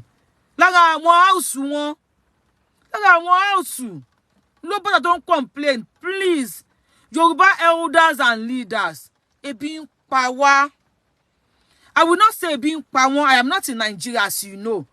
But when I say ebi ń pa wá, the same way I will say I am Sunday Igboho. But don't be me one, so many Sunday Igboho. Abiola not so me. But Sunday Igboho, don't Sunday Igboho. I am Sunday Igboho. But Sunday Igboho jà fún ilẹ̀ Yorùbá. I am Sunday Igboho. Next to ebi ń pa àwọn èèyàn mi, I will say ebi ń pa wá. That's what I'm in America here. I am not hungry. But seeing my people, tí ebi ń pa wọ́n, I will say ebi ń pa wá. You don't see my program notification. What happened, Mama? Want to report the page mi pa ni. You can unfollow me and follow me back. Tẹ́ bá ti unfollow me, ẹ wá call Yorubawuyi again, ẹ search fún, kẹ́ wá follow me back. Want to page yẹn, want to report ẹ pa. Wọ́n report ẹ Ọlọ́run ló máa ṣàánú fún mi. Ọlọ́run ló máa ṣàánú. Ojoojúmọ́ ni mò ń gba kí ló máa ń pè kíní kan bí mo ń ṣe mo bóyá appeal mo appeal lẹ́ẹ̀mẹ́wàá. Ọlọ́run á ṣàánú fún mi. Ọlọ́run á ṣàánú fún mi. Please, ebi ń pa wá. Ẹ̀yin àgbàgbàlẹ̀ Yorùbá, ẹ jọ̀ọ́ ebi ń pa wá. If that woman can stand up, despite pé wọ́n fún àwọn Nasarawa ní báàgì ìrẹsì, báàgì ẹ̀wà, mo sì lè ṣe show yẹn lálẹ́ yìí àbí lọ́la o. Despite pé wọ́n fún wọn ní báàgì ìrẹsì, báàgì ẹ̀wà. And that woman can stand up and say, ebi ń pa àwọn èèyàn àwọn, ó débì kan, kò débì kankan, kò dé àwọn ibì kan. Mo fẹ́ bi yín ẹ̀tẹ́jọ́ ọmọ Yorùbá. Ṣé ẹ̀yin rí báàgì rice gbà? I am just asking o. Mo ń bèrè ní o. Ẹ̀yin tẹ́ ń wò mí nílé. Tẹ́jọ́ ọmọ Yorùbá, ṣé wọ́n ti pín báàgì rẹ̀ sí dọ́dọ̀ yín? Ṣé ẹ̀yin ti rí báàgì ẹ̀wà gbà? Gálọ́ọ̀nù òróró ńkọ́, ṣé ẹ ti gbà lọ́dọ̀ yín? No, let me see in the comment section. Tẹ́ bá ti gbà. I have shown it and I will show it maybe today, tonight, or tomorrow morning. I will still show it again. Ṣé ẹ ti gbà lọ́dọ̀ yín? Torí àwọn èèyàn tèmi tó wà nílé, àwọn fans mi, tí wọ́n ṣe sọ pé Yorubawuyi, ẹ jọ̀ọ́ ebi ń pa mí. I ask them. Ebi ń pa yín kẹ̀, wọ́n fún wọn nílẹ̀ Haúsá ní bye. I show them videos. Yet àwọn olórí wọn tún bọ́ta, wọ́n tún sọ̀rọ̀ pé ó ti débì kan, kò tí ì débì kan. No rice o. Yet àwọn èèyàn mi ò rí gbà. Ẹ jọ̀ọ́ ẹ̀yin àgbàlagbà ilẹ̀ Yorùbá. Ẹ mọ̀ pé lórí platform Yorubawuyi, èmi ò kí ń bú yàn. Especially ẹ̀yin àgbàlagbà yẹn, mi ò ní bú yín. Lẹ́yìn tó bá comment mi tó bá bú mi tá máa yàkàyàkà ara wa ni èmi àti àjọ máa enter ara wa ni ẹ mọ̀ pé mo máa lẹ̀ pọ̀pọ̀ lẹ́yìn tó bá ti bú mi lórí platform àjọ máa lẹ̀ máa enter yín. You enter me, I enter, you go enter you wella. You know that. But ẹ̀yin àgbàlagbà yẹn ẹ ti mọ̀ pé mi ò ní bú yín. But mo máa call yín tó wọ́dà tó mọ̀ pé mi ò kí ń bú àgbàlagbà. Even kò sọ ọba tó lè sọ pé mo ti bú un kò tí sọba náà. Kò sí ọba náà. Kò sí joyè náà, kò sí àgbàlagbà náà tó máa ní mo boom nílẹ̀ Yorùbá. But I will call you. Ebi ń pa wá. Ebi ń pa wá. If Nasarawa, she senator woman yẹn, if she can speak on behalf of our people, yipe àwọn kan ti rí kíní o, àwọn kan ti rí rẹsì, báàgì ẹ̀wà, báàgì rẹsì, gàgàwà òróró, yipe àwọn kan ti rí o, pé kò tún wá dáhùn local government kan. If that woman can stand up and fight on behalf of our people, of the northerners, ẹjọ́ Fẹ́mi Gbàjàbíàmílà sir, ẹjọ́ our governors, Governor Babájídé Sanwó-Olú, Governor Akérédolú, Governor kí lórúkọ wọn, bí ó mọ orúkọ gbogbo wọn jàre, governor ẹ bá wa kọ orúkọ wọn, governor kí ni wọn, Governor Akérédolú, Governor Babájídé Sanwó-Olú, Governor Ṣèyí Mákindé, ta ló tún kù, tẹ́ bá rántí orúkọ ẹ bá wa kọ síbẹ̀.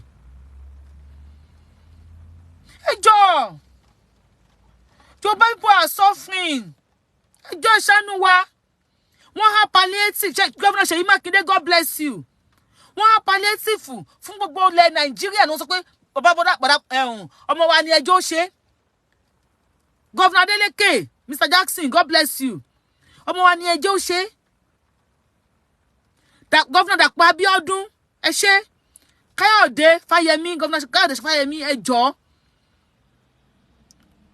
Governor Adeleke, God bless you. Wọ́n ní ọmọ wa ni ẹjọ́ ṣe, ọmọ wa ló ń ṣe lọ́wọ́. Ọmọ wa ti a palliative fún gbogbo èèyàn.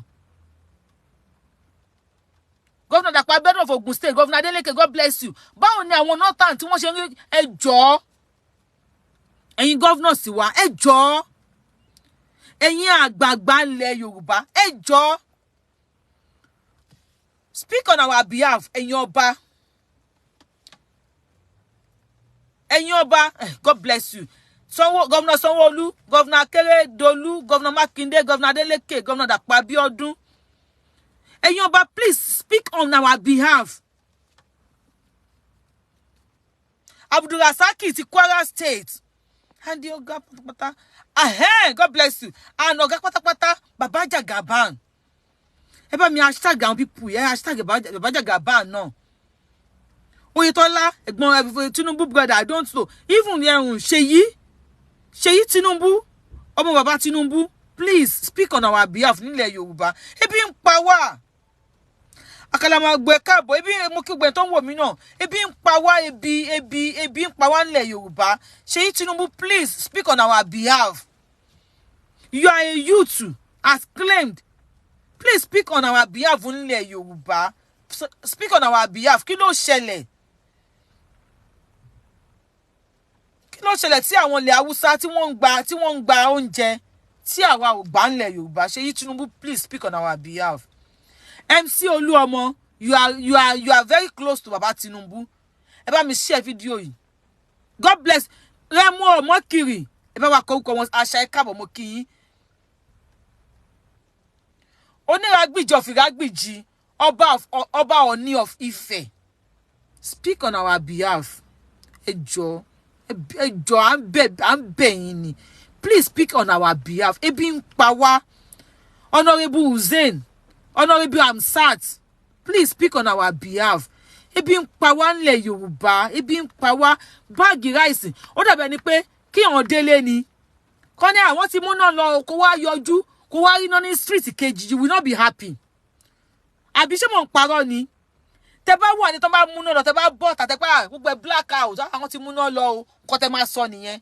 Bẹ̀ tó wá ní àwọn ti mú náà lọ, ẹ wá bọ́ ta, ẹ wá wo street kejì, ẹ wá rí náà níbẹ̀. You will not be happy. We are not happy. Seeing Zamfara people sharing bag of rice and even their leader. Ṣé leader ni kí n pè ní? Ọba Elégùṣì speak on our behalf. Lára àwọn tó ń jọ̀gá, àwọn tó wá bọ́dọ̀ tó wá sọ pé báàgì rice yẹn ó débì kan, kò tí dáwọn local government kan. And I was so ashamed today. Ọlọ́run ọ̀rọ̀ náà bà mí nínú jẹ́. Ògún gbọ́. Mo fọlọ́n bá búra. Ọ̀rọ̀ yẹn bà mí nínú jẹ́ gan. Ó dùn mí. I mean, I'm not in Nigeria. Àtọkọ àtọmọ, we are here. But ọ̀rọ̀ yẹn dùn mí. Ọ̀rọ̀ yẹn ó touch me. But sọ̀rọ̀ pé báàgì ráìsì èèyàn kan mo sọ̀rọ̀ ló máa pín báàgì ráìsì kọ̀ọ̀kan even half bag fún àwa Yorùbá náà mo sọ wípé anybody ní wá sí DM mi for the next 1 month. Ẹ jọ̀ọ́ help me, ọmọ mi ò tí ì jẹun, ebi ń pa wá. Àwọn tí wọ́n ń tọpẹ́ ẹ jọ̀ọ́ help me yìí, àwọn ò fẹ́ tọrọ. Nobody tó fẹ́ jẹ́ beggar. Nobody tó fẹ́ jẹ́ atọrọ. Everybody fẹ́ jẹ́ afúnni ni. The people are now begging. Àwọn ò kí ń ṣe bábíà ńlá nílẹ̀ Yorùbá, tí ń ṣe bábíà ńlá. We don't want to be bábíà ńlá in nílẹ̀ Yorùbá. Now Àyìndé Marshal wà ní pé wà lady, àbí wà ní pé bí. Àyìndé Marshal you are in pé bí. If you can speak on our behalf, please speak. Ẹ jọ̀ọ́ à ń bẹ̀ yín ni. Ẹ jọ̀ọ́ speak on our ṣàánú wa. Ẹ má bínú, ó yá ẹ pẹ̀lẹ́. Ó yá ẹ jọ̀ọ́ speak on our behalf. Woman yẹn, ó dà pé kí n rí woman yẹn, mo máa ṣiṣẹ́ lórí ẹ̀ ní alẹ́ tonight or tomorrow morning láṣẹ Ọlọ́run. Ó dà pé kí n rí woman yẹn báyìí kí n wá so mọ́, kí n gbé sókè, kí n hug ẹ̀, kí n gbé woman yẹn sókè, kí n kiss ẹ̀. Ó ní báàgì ráìsì kọ̀ọ̀kan làwọn pín fẹ́yàn kọ̀ọ̀kan, báàgì ẹ̀wà kan, gàgàwà òróró kọ̀ọ̀kan. Ó tún wá ń jà pé kò tí ì dáhùn local government kankan. Ó wá sọ wípé God will ask us. Tá a bá dénú sàréè, Ọlọ́run máa bi wá. Kíní, only this food is for the poor. Our representative at the Southwest region are self-centered. Woman yẹn wá ń sọ, ó ní Ọlọ́run máa bi wá tá a bá dénú sàréè. Ọlọ́run máa bèrè lọ́wọ́ wa. Ó ní kò lè local government kan ló ti gbà, àwọn local government kan ò tí ì gbà. Mo wá wò pé if this obìnrin àtẹ̀yìntọ̀ can be fighting for her people this way, then what are my people doing? Kí lẹ̀ ń ṣe? Kí n ṣe wọn bá bí àlá, àṣírí ààbò bá bí àlá, àṣírí ààbò bá bí àlá. Mo kí yín ẹ káàbọ̀ ẹ káàsán, Yorùbáwùyí mo ń kí yín ẹ ṣé. But this thing is touching me. Ó ń dùn, kí kò bá ń dùn yàn, ó ń dùn mí. I don't know.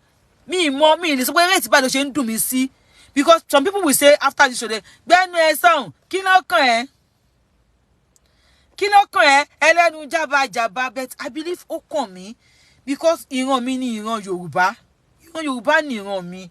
Ìran aládé ni mí, ọmọ aládé ni mí. Ibi tó ti kàn mí nìyẹn o. Ibi tí mo ti ń sọ̀rọ̀ nìyẹn o.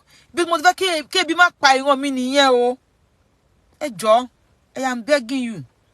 Mo fi Ọlọ́run ọba, mo fi Ọlọ́run tẹ́ bá ń sìn, mo fi bẹ̀ yín. Jésù lẹ́ ń sìn, mo fi Jésù bẹ̀ yín. Speak on our behalf. Ànábì lẹ́ ń tẹ̀lé ni. Jésù lẹ́ ń tẹ̀lé ni, mo fi Jésù bẹ̀ yín. Please speak on our behalf. Ànábì lẹ́ ń tẹ̀lé ni, mo fi ànábì bẹ̀ yín. Please speak on our behalf. Oníṣẹ̀ṣe lẹ́ ń ṣe ni, mo fi ìṣẹ̀ṣe bẹ̀ yín. Please speak on our behalf.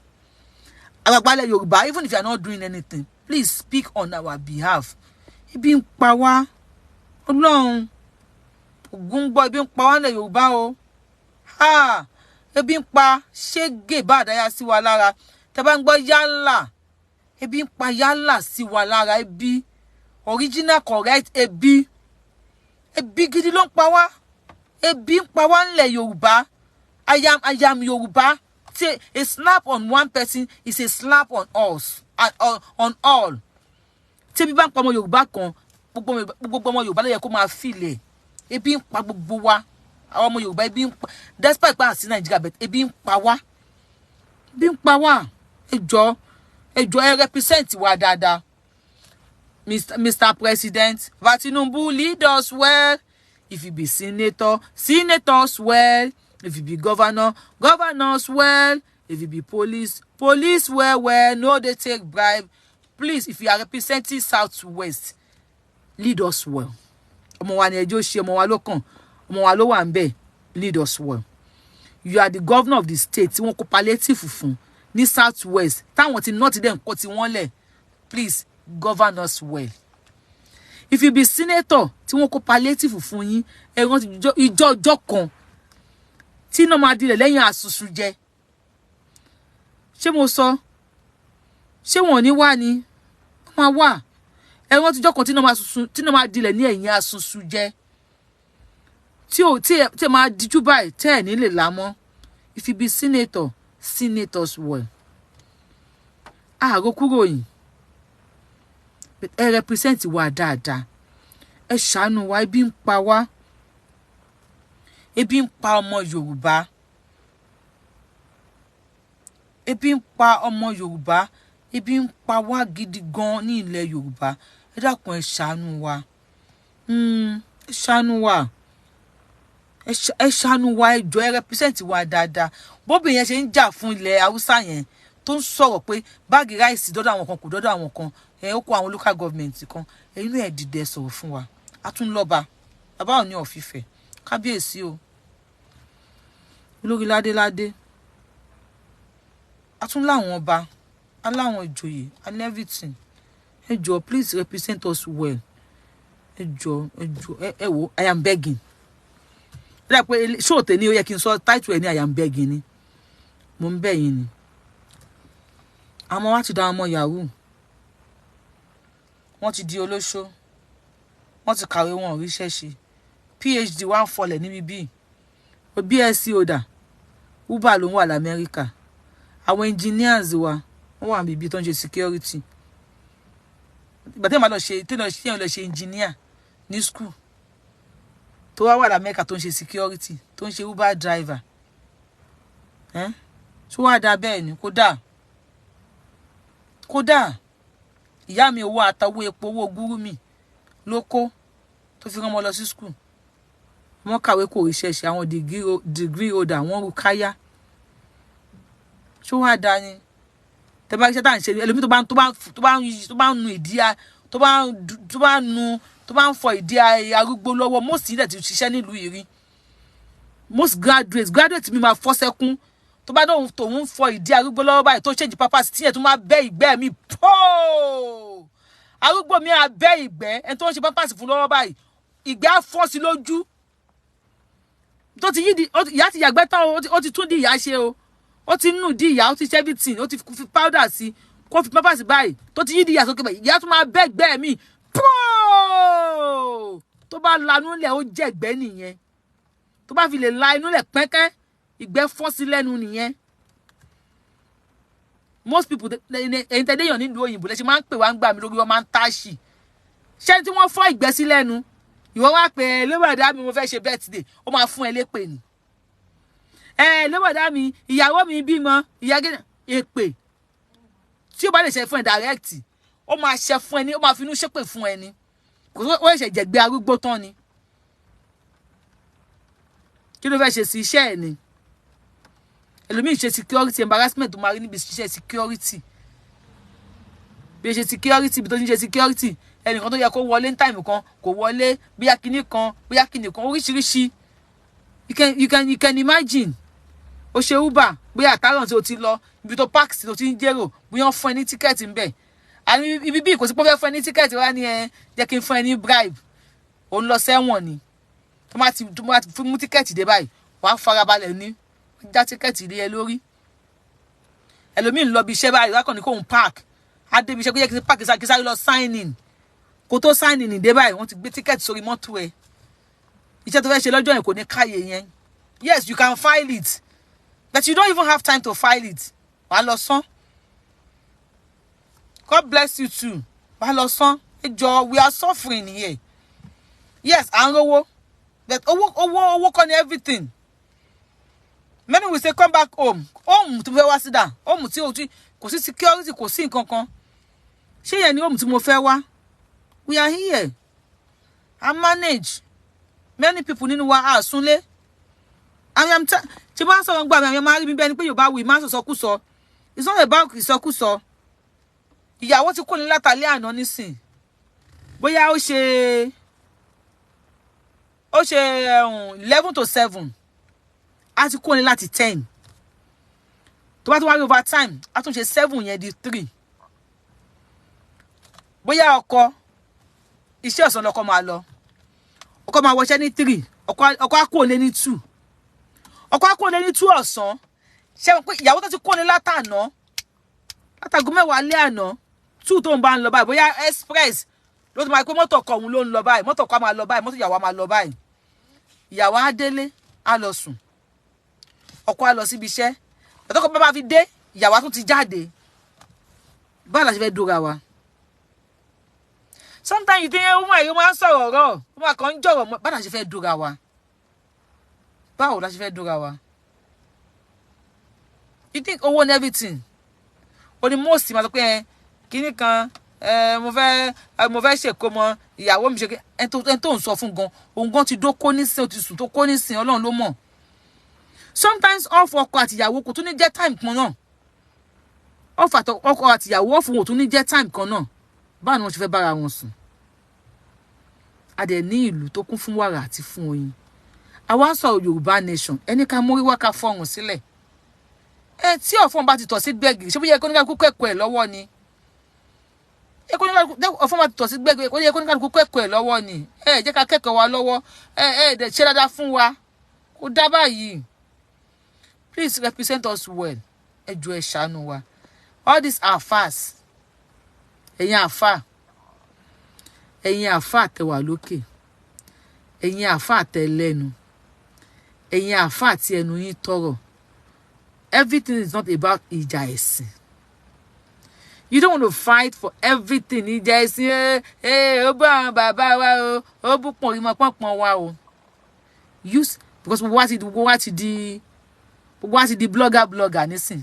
Ẹnìkan ò jẹ́ nìkan lójúmọ́. We are not, there's nothing like our far kìíní kan. We are all bloggers lọ́wọ́ yìí. Ẹnìkan kan ò fà kankan mọ́. Ẹ bá mi share ẹ bo kó lọ fà. Ẹ bo kíní kẹ fún mi ní stars o. Ẹ fún mi ní fìlà àbí kí ni wọ́n máa ń fún ọ ní TikTok. Use your platform.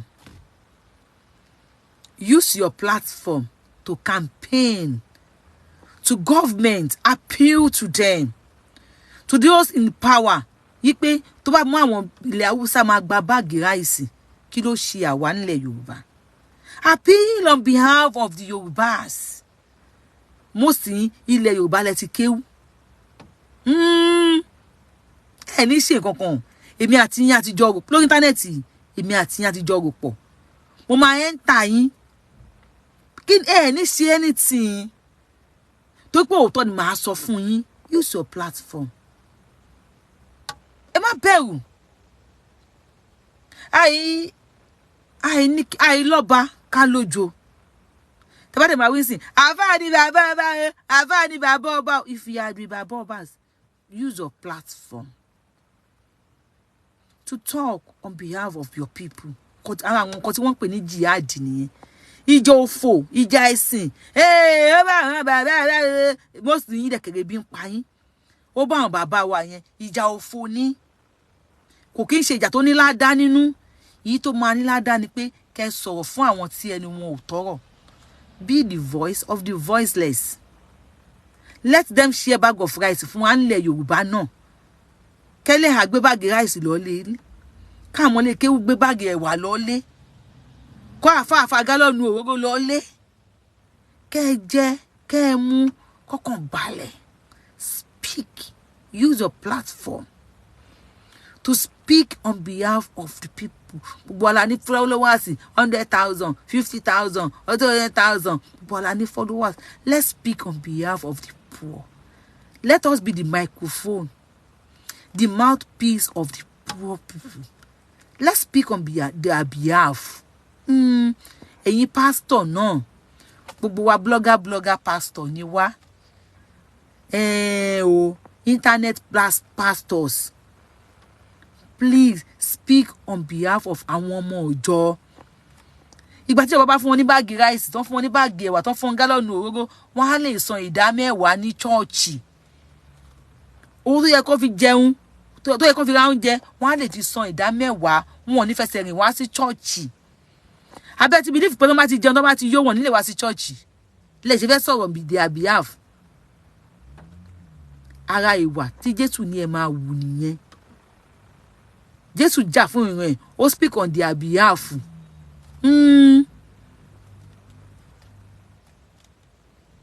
Ẹ jọ̀ọ́, ẹ speak on their behalf, ẹ̀yin pastors. Ẹ̀yin oníṣẹ̀ṣe. Ẹ yé fi platform yín lùkìní. Ìfẹ́ orí mi rẹ̀, àyà mi rẹ̀, àní ẹ má ṣe. Yet use your ìfẹ́ orí mi rẹ̀, àyà mi rẹ̀, your platform. We are all platform oníṣẹ̀ṣe. Ẹ ní ṣì nǹkan tó tọrọ ni mo ń sọ fún yín.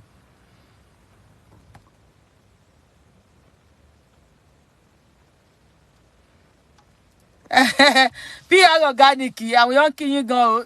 PR Organic really work on me. God bless PR Organic. God bless every one of us. And you need sheshi edit.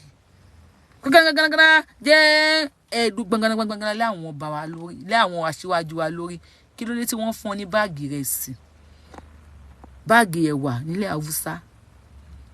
Tí má ti show video yẹn fún yín, bóyá lálẹ́ àbí lágbára Ọlọ́run lá ṣe Èdùmàrè. Kẹ́ wá sọ fún mi.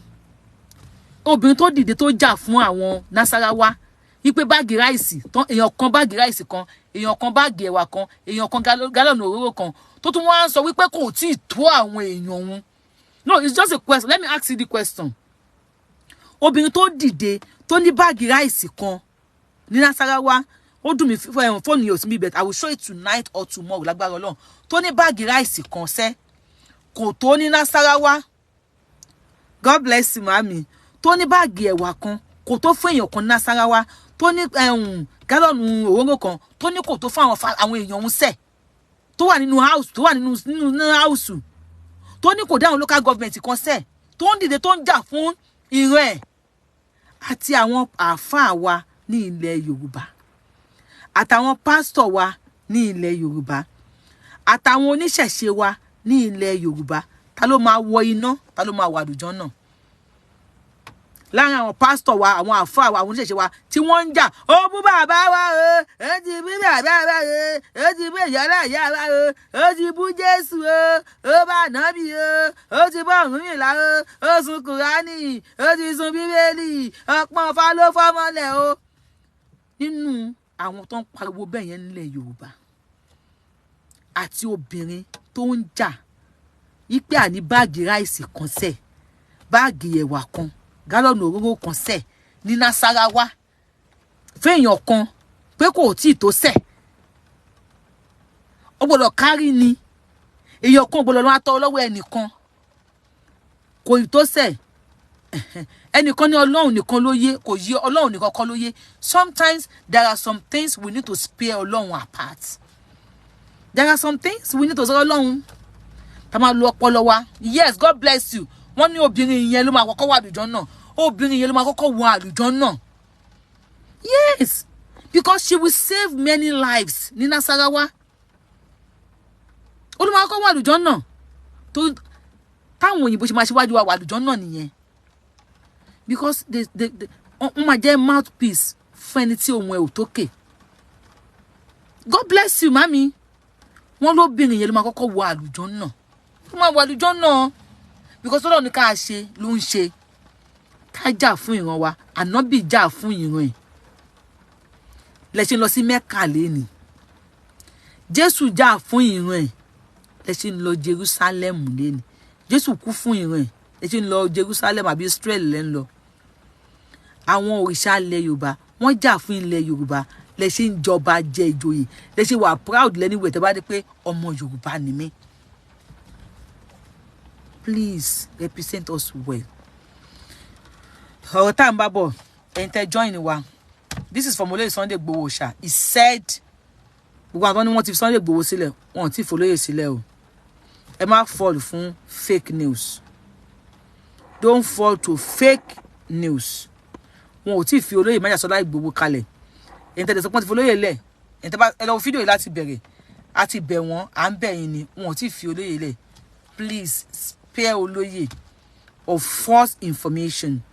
Spare Sunday Adéyẹmọ Igboho Oòṣà of false information. Spare him out of this. Ẹ má bínú ẹjọ́. Abẹ̀bẹ̀ ni. Ọlọ́run ayé kan f'Olóyè lẹ̀ ní ìrọ̀wọ́ ọ̀rọ̀sẹ̀. Ní ìrọ̀rùn ló máa f'Olóyè Igboho sílẹ̀. Wọ́n máa fi Àdìsá ọmọ Aládìkún ọmọ Igboho mẹ̀rẹ́. Wọ́n máa filẹ̀ ní ìrọ̀rùn. Ṣé ti gbọ́? Mo nífẹ̀ẹ́ yín o. For you that you don't know me, I am the one and only Akalolu of Yoruba land. Adáwọn of ilẹ̀ Yorùbá. Ọmọ jọmọlọ kò pé méjì iye olóyè ilẹ̀ Yorùbá. Wàláì tàláì. Ẹ bá mi share fídíò yìí. Kó kan Adébuhari wàláì. Adébuhari I miss him. Adébuhari wàláì tàláì. Láti àná mo ti miss Adébuhari. Ajé ń gbọ́. I miss the way say, wo kí ló máa sọ náà? máa bá ẹ fà. Yorubawuyi, aláwọ̀ lílọ, máa bá ẹ fà. Adébùwárì, I love you. I miss you. I love you. I love you. So I miss you. I have been Mohammed àtàgbà mo ti miss Adébùwárì. Máa bá ẹ fà. Yorubawuyi, máa bá ẹ wọ. Aláwọ̀ lílọ ní Titangi. Máa bá ẹ fà. Adébùwárì, I miss you, my friend. I miss you. I love you. Madam, àwọn Hausa ní fẹ́ ara wọn, àwa Yorùbá náà ní fẹ́ ara wa. Àwọn olórí wa wọ́n ṣe bó ṣe wọ́n. A máa ń ta yín bàbá yìí. Ẹ̀yin olórí wa, ajé ògùn. Bàbá yẹn ta yín kí ló ṣe yín? Ẹ̀yin bàbá ẹ lè pa wá. Ẹ̀yin bàbá wa yìí, ọ̀rọ̀ yín ti sú mi. Ọ̀rọ̀ yín tí ń bá wá sí Nàìjíríà. Ẹ̀yin ọba yẹn àfin gbogbo yín bá ní máa dédé ẹyọ kọ̀ọ̀kan. Gbogbo yín báyìí, ní ọ̀fífẹ́ mú mọ̀ wá bá yín. Tí ń bá wá Nàìjíríà máa wọ àfin yín báyìí. Alákẹ́gbà, Awùjalẹ̀, gbogbo yín báyìí máa wọ àfin yín. Mo dé, mo fẹ́ enter, máa enter every one of you. Kí ló dé tẹ̀ wá sọ̀rọ̀ fáwọn èèyàn wa? Ní ṣe nǹkan kan. Ọlọ́run, ní ṣe nǹkan kan tí ò dáa. Because o tọrọ ni mo ń bá yín sọ. And ọmọ àgbàlagbà lèmi. Ẹ pé mi kí n bú yín. I will always tell you what we want. What we, àwọn ọmọ yín, tá fẹ́. Freedom for Olóyè Sunday Igboho Oòṣà.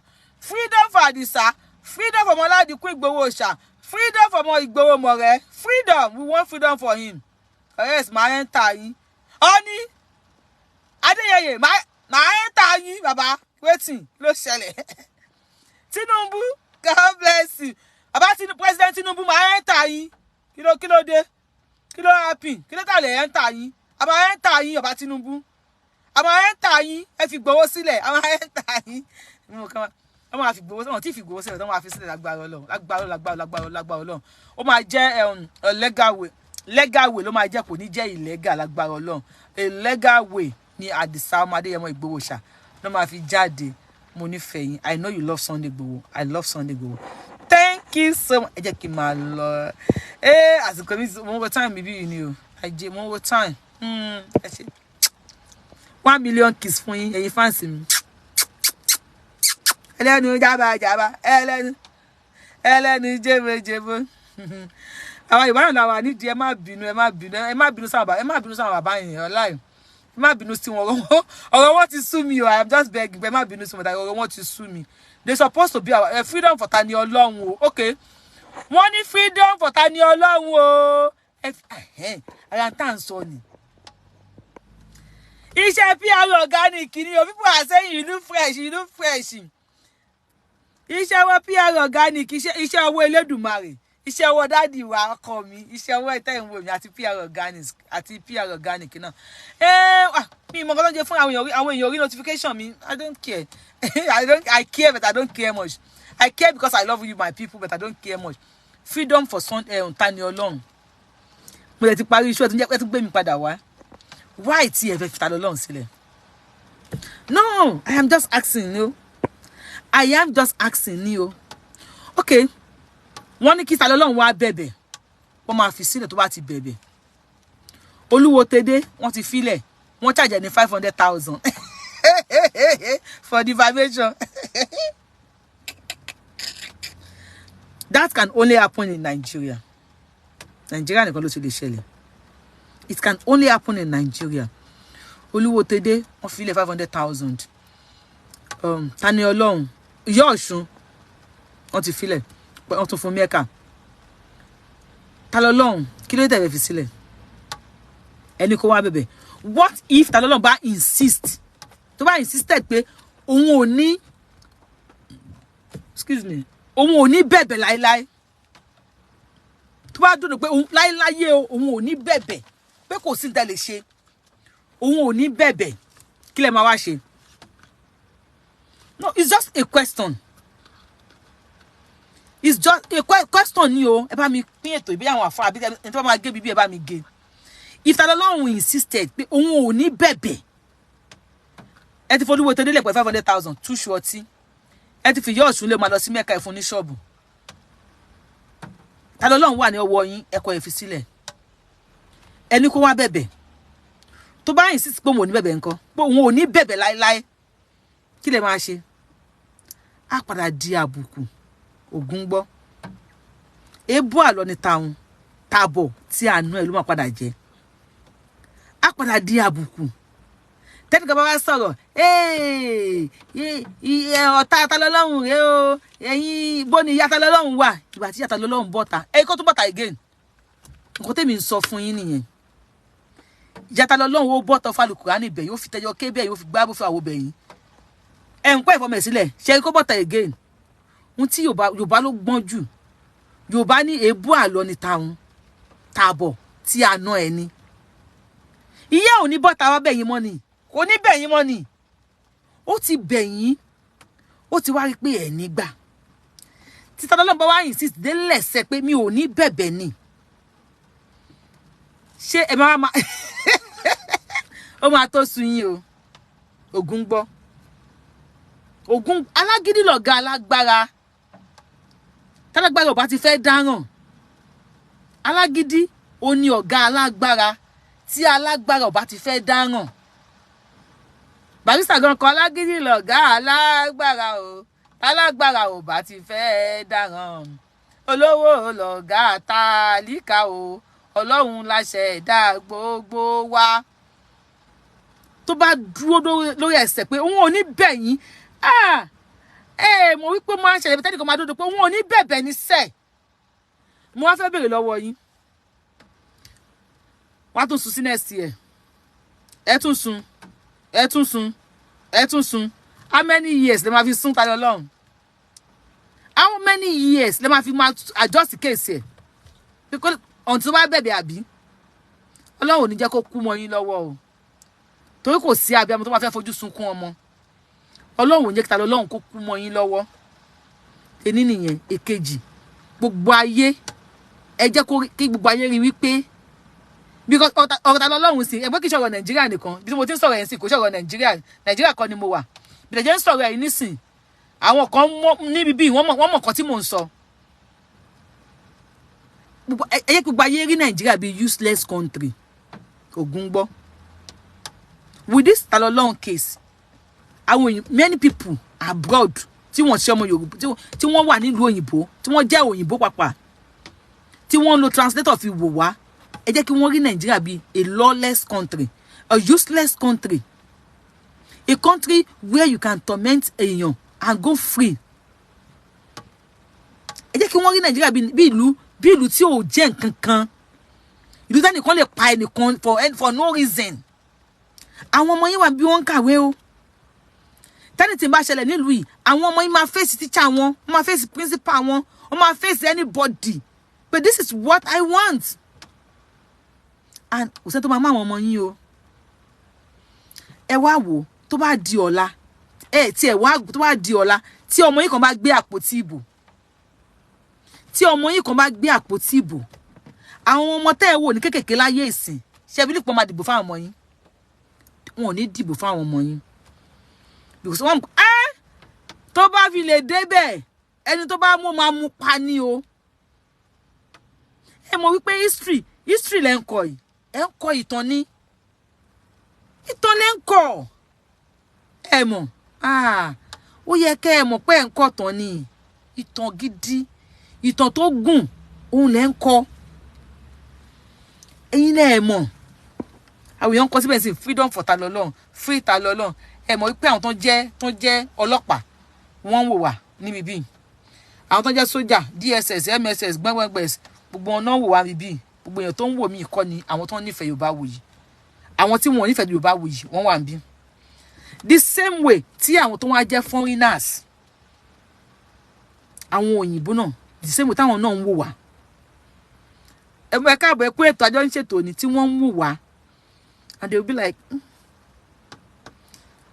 kí n fún yín ní sample kan ẹ fẹ́ gbọ́ abẹ́ ti gbàgbé ọlọ́pàá tó wọ Canada láyé EndSARS tí wọ́n dá òun àti ìyàwó àtàwọn ọmọ ẹ̀ padà ní port of entry kí ni Canada sọ pé wọ́n ṣe because wọ́n mọ̀ ogun EndSARS lọ Nàìjíríà ló ń gbé báàgì ẹ̀ ló wọ Canada ẹ wo owó tó fi apply fún family visa ẹ wo owó plane ó wá dé Canada port of entry ni wọ́n ti dá òun àti family ẹ̀ padà ẹni tó bá mọ kéèsì ọlọ́pàá ẹ bá mi kọ sí comment section kí lòun ṣe wọ́n ní láyé EndSARS ó wà lára àwọn tó yìnbọn pààyàn ní Nàìjíríà báwo ni Canada ṣe mọ̀ wípé ọlọ́pàá yẹn wà lára wọn tó wọn àti family ẹ̀ wọ́n dá wọn padà sí Nàìjíríà wọn ò lè wọ Canada bí ẹ lè wá mọ̀ pé kíní yìí ó ń ṣiṣẹ́ pọ̀ ni bí wọn ò ṣe lè wọ Canada yẹn kò ṣúọ̀ fún wọn wípé wọ́n lè wọ Amẹ́ríkà àti Canada ẹgbẹ́ ara wọn ló wà o ẹ̀yin ọ̀dọ́ àfáà yẹn lánú yín ṣe mí jù ẹ̀yin ọ̀dọ́ yẹn lánú yín ṣe mí jù o because everything máa wà documented nílùú yìí ni everything you don't even know maybe many people. God bless you. You don't even know bóyá many people nílùú yìí tí wọ́n lẹ́nu bóyá wọ́n ti ṣe anything bóyá wọ́n ti sọ anything nípa yín bóyá and you will just bóyá o rap orí kinní kan o fẹ́ lọ kàwé nílùú òyìnbó o gba you will just get to the port of entry and they will give you you cannot enter here. ẹni tẹ́ bá gbọ́ nípa ọlọ́pàá yẹn SARS tó fẹ́ wọ Canada bá mi kọ sí comment section. God bless you.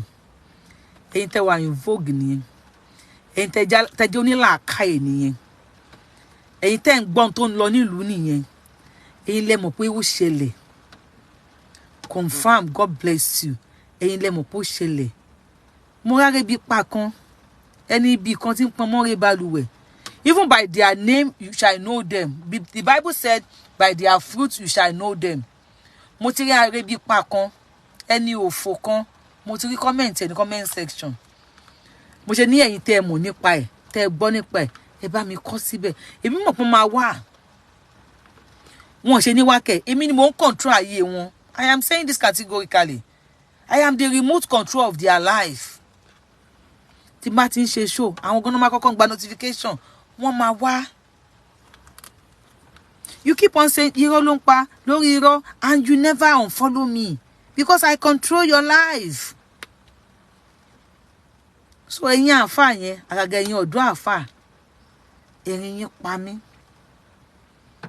Ẹ lè wá Nàìjíríà kẹ́ ṣoríire ṣẹlẹ̀ ìlú òyìnbó nìkan lẹ ti máa ń ṣoríire ni àwọn onífọ̀gbẹ́ àwọn onífọ̀tọ̀ bẹ́ẹ̀ gbogbo oríire tó bá wù kẹ́ ṣe. Táwọn ọmọ yín bá fẹ́ lọ fún exposure nǹkan. Ẹ ti lówó Nàìjíríà ẹ ti gba kíní kan mílíọ̀nù Nàìjíríà tí àwọn ọmọ yín bá fẹ́ lọ fún exposure nílùú òyìnbó tí wọ́n wá fún àwọn ọmọ yín ní visa àbí tí wọ́n fún yín visa tẹ́lẹ̀ port of entry tí wọ́n dá ẹ̀yin àtàwọn ọmọ yín padà nítorí pé wà lára àwọn tó kòlábò láti tìta lọ́lọ́run mọ́lé kí lè máa sọ pé ẹ lè wọ̀lú yìí ara àwọn tó wúkọ wọn wà níbi bíi nìyí owó yẹn kọ́ ló máa dùn yín ohun tó máa dùn yín jù ní wípé àwọn ọmọ yín á bi yín pé Dad, are you sure? Is this true? Then what will you tell your child then or your children? Then what will you tell your children then? Kí lè máa sọ fún àwọn ọmọ yín nígbà yẹn? Ẹ máa fi rọ́bọ ẹ máa fi ẹ̀bà lẹ tọ́rọ́ lójú àbí? Kí lè mú ta lọ́lọ́run dání fún? Ọlọ́run ò bẹ̀bẹ̀.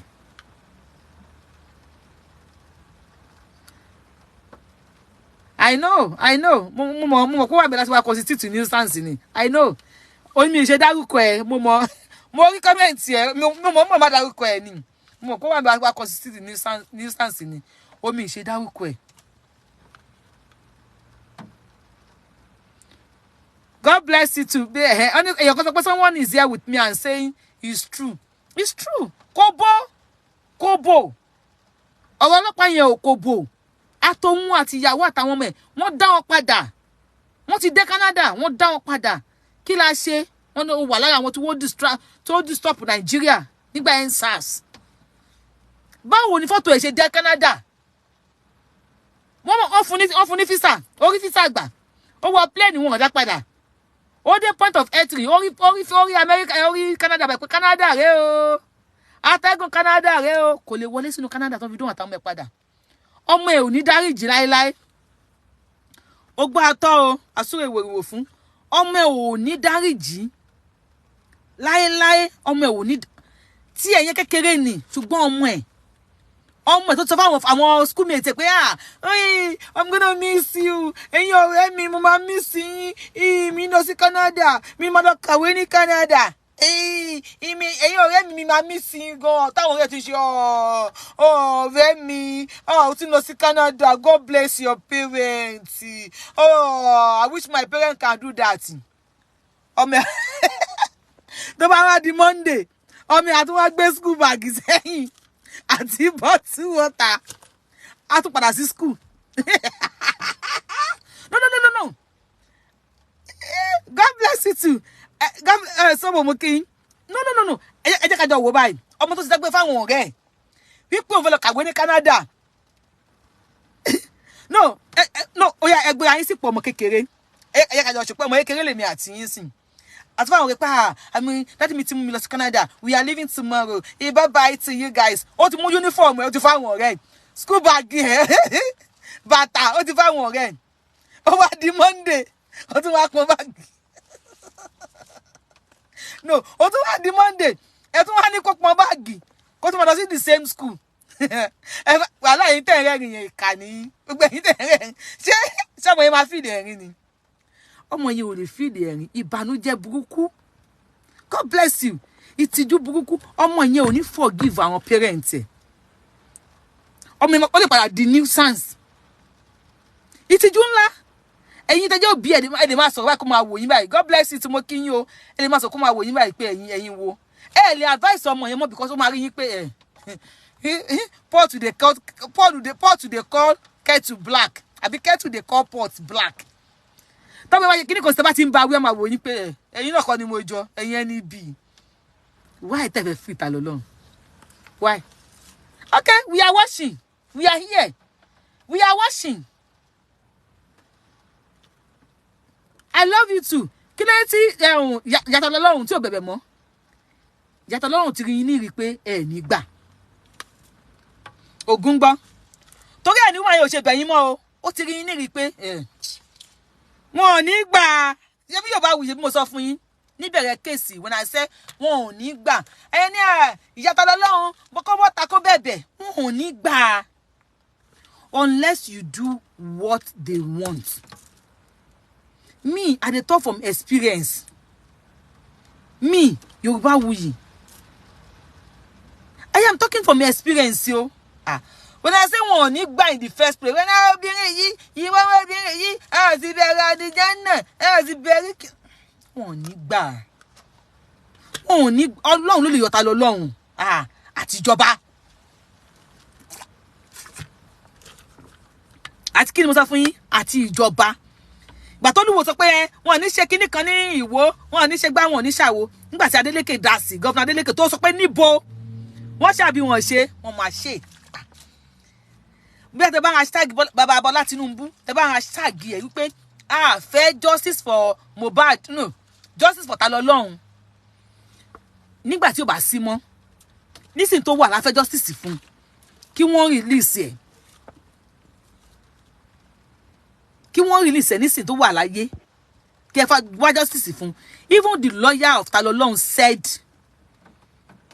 àwọn ò lè rí justice níbi tí Talọlọ́run wà yẹn. So are we in one country using two laws? Are we in one country and we are using two laws? Òfin méjì nílùú kan.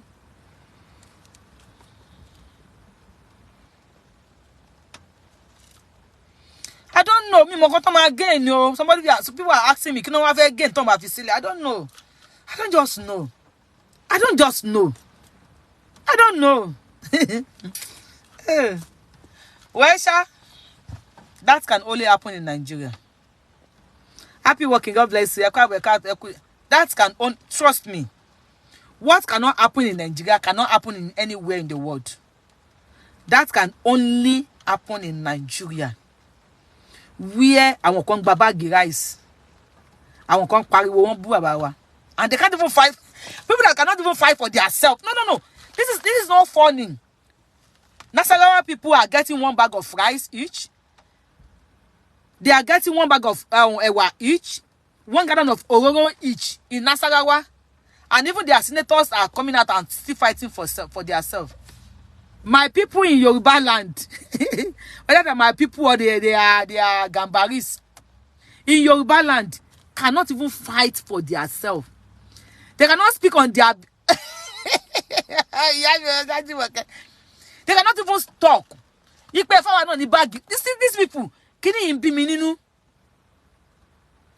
Ondo mi gan. They cannot come out and say, if I don't need the bag rice, I don't need the bag ewa, I don't need the gallon no. Now they say, you know why? I want the blogger tí wọn ò ṣiṣẹ́.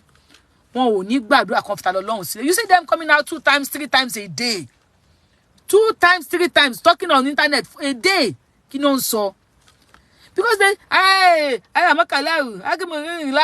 just want to say, the more you comment, the more you talk, the more you watch them, the more money they get. They are just talking on behalf of themselves and their family. Very infrastructure, be for whatever. Ẹja máa bá wọn sọ. Kí wọ́n yé hùwà bàjẹ́ mọ́ o. Ẹja máa bá wọn sọ. Kí wọ́n ṣe wé hùwà ìkà. Ọlọ́run á jẹ́ gbọ́. Bẹ́ẹ̀ dẹ̀ gbọ́. Èébú àlọ́ntàun. Tábọ̀ tí àánú ẹni. We dey here, we dey watch. À ń wò yìí. Bó bá ṣe máa jẹ́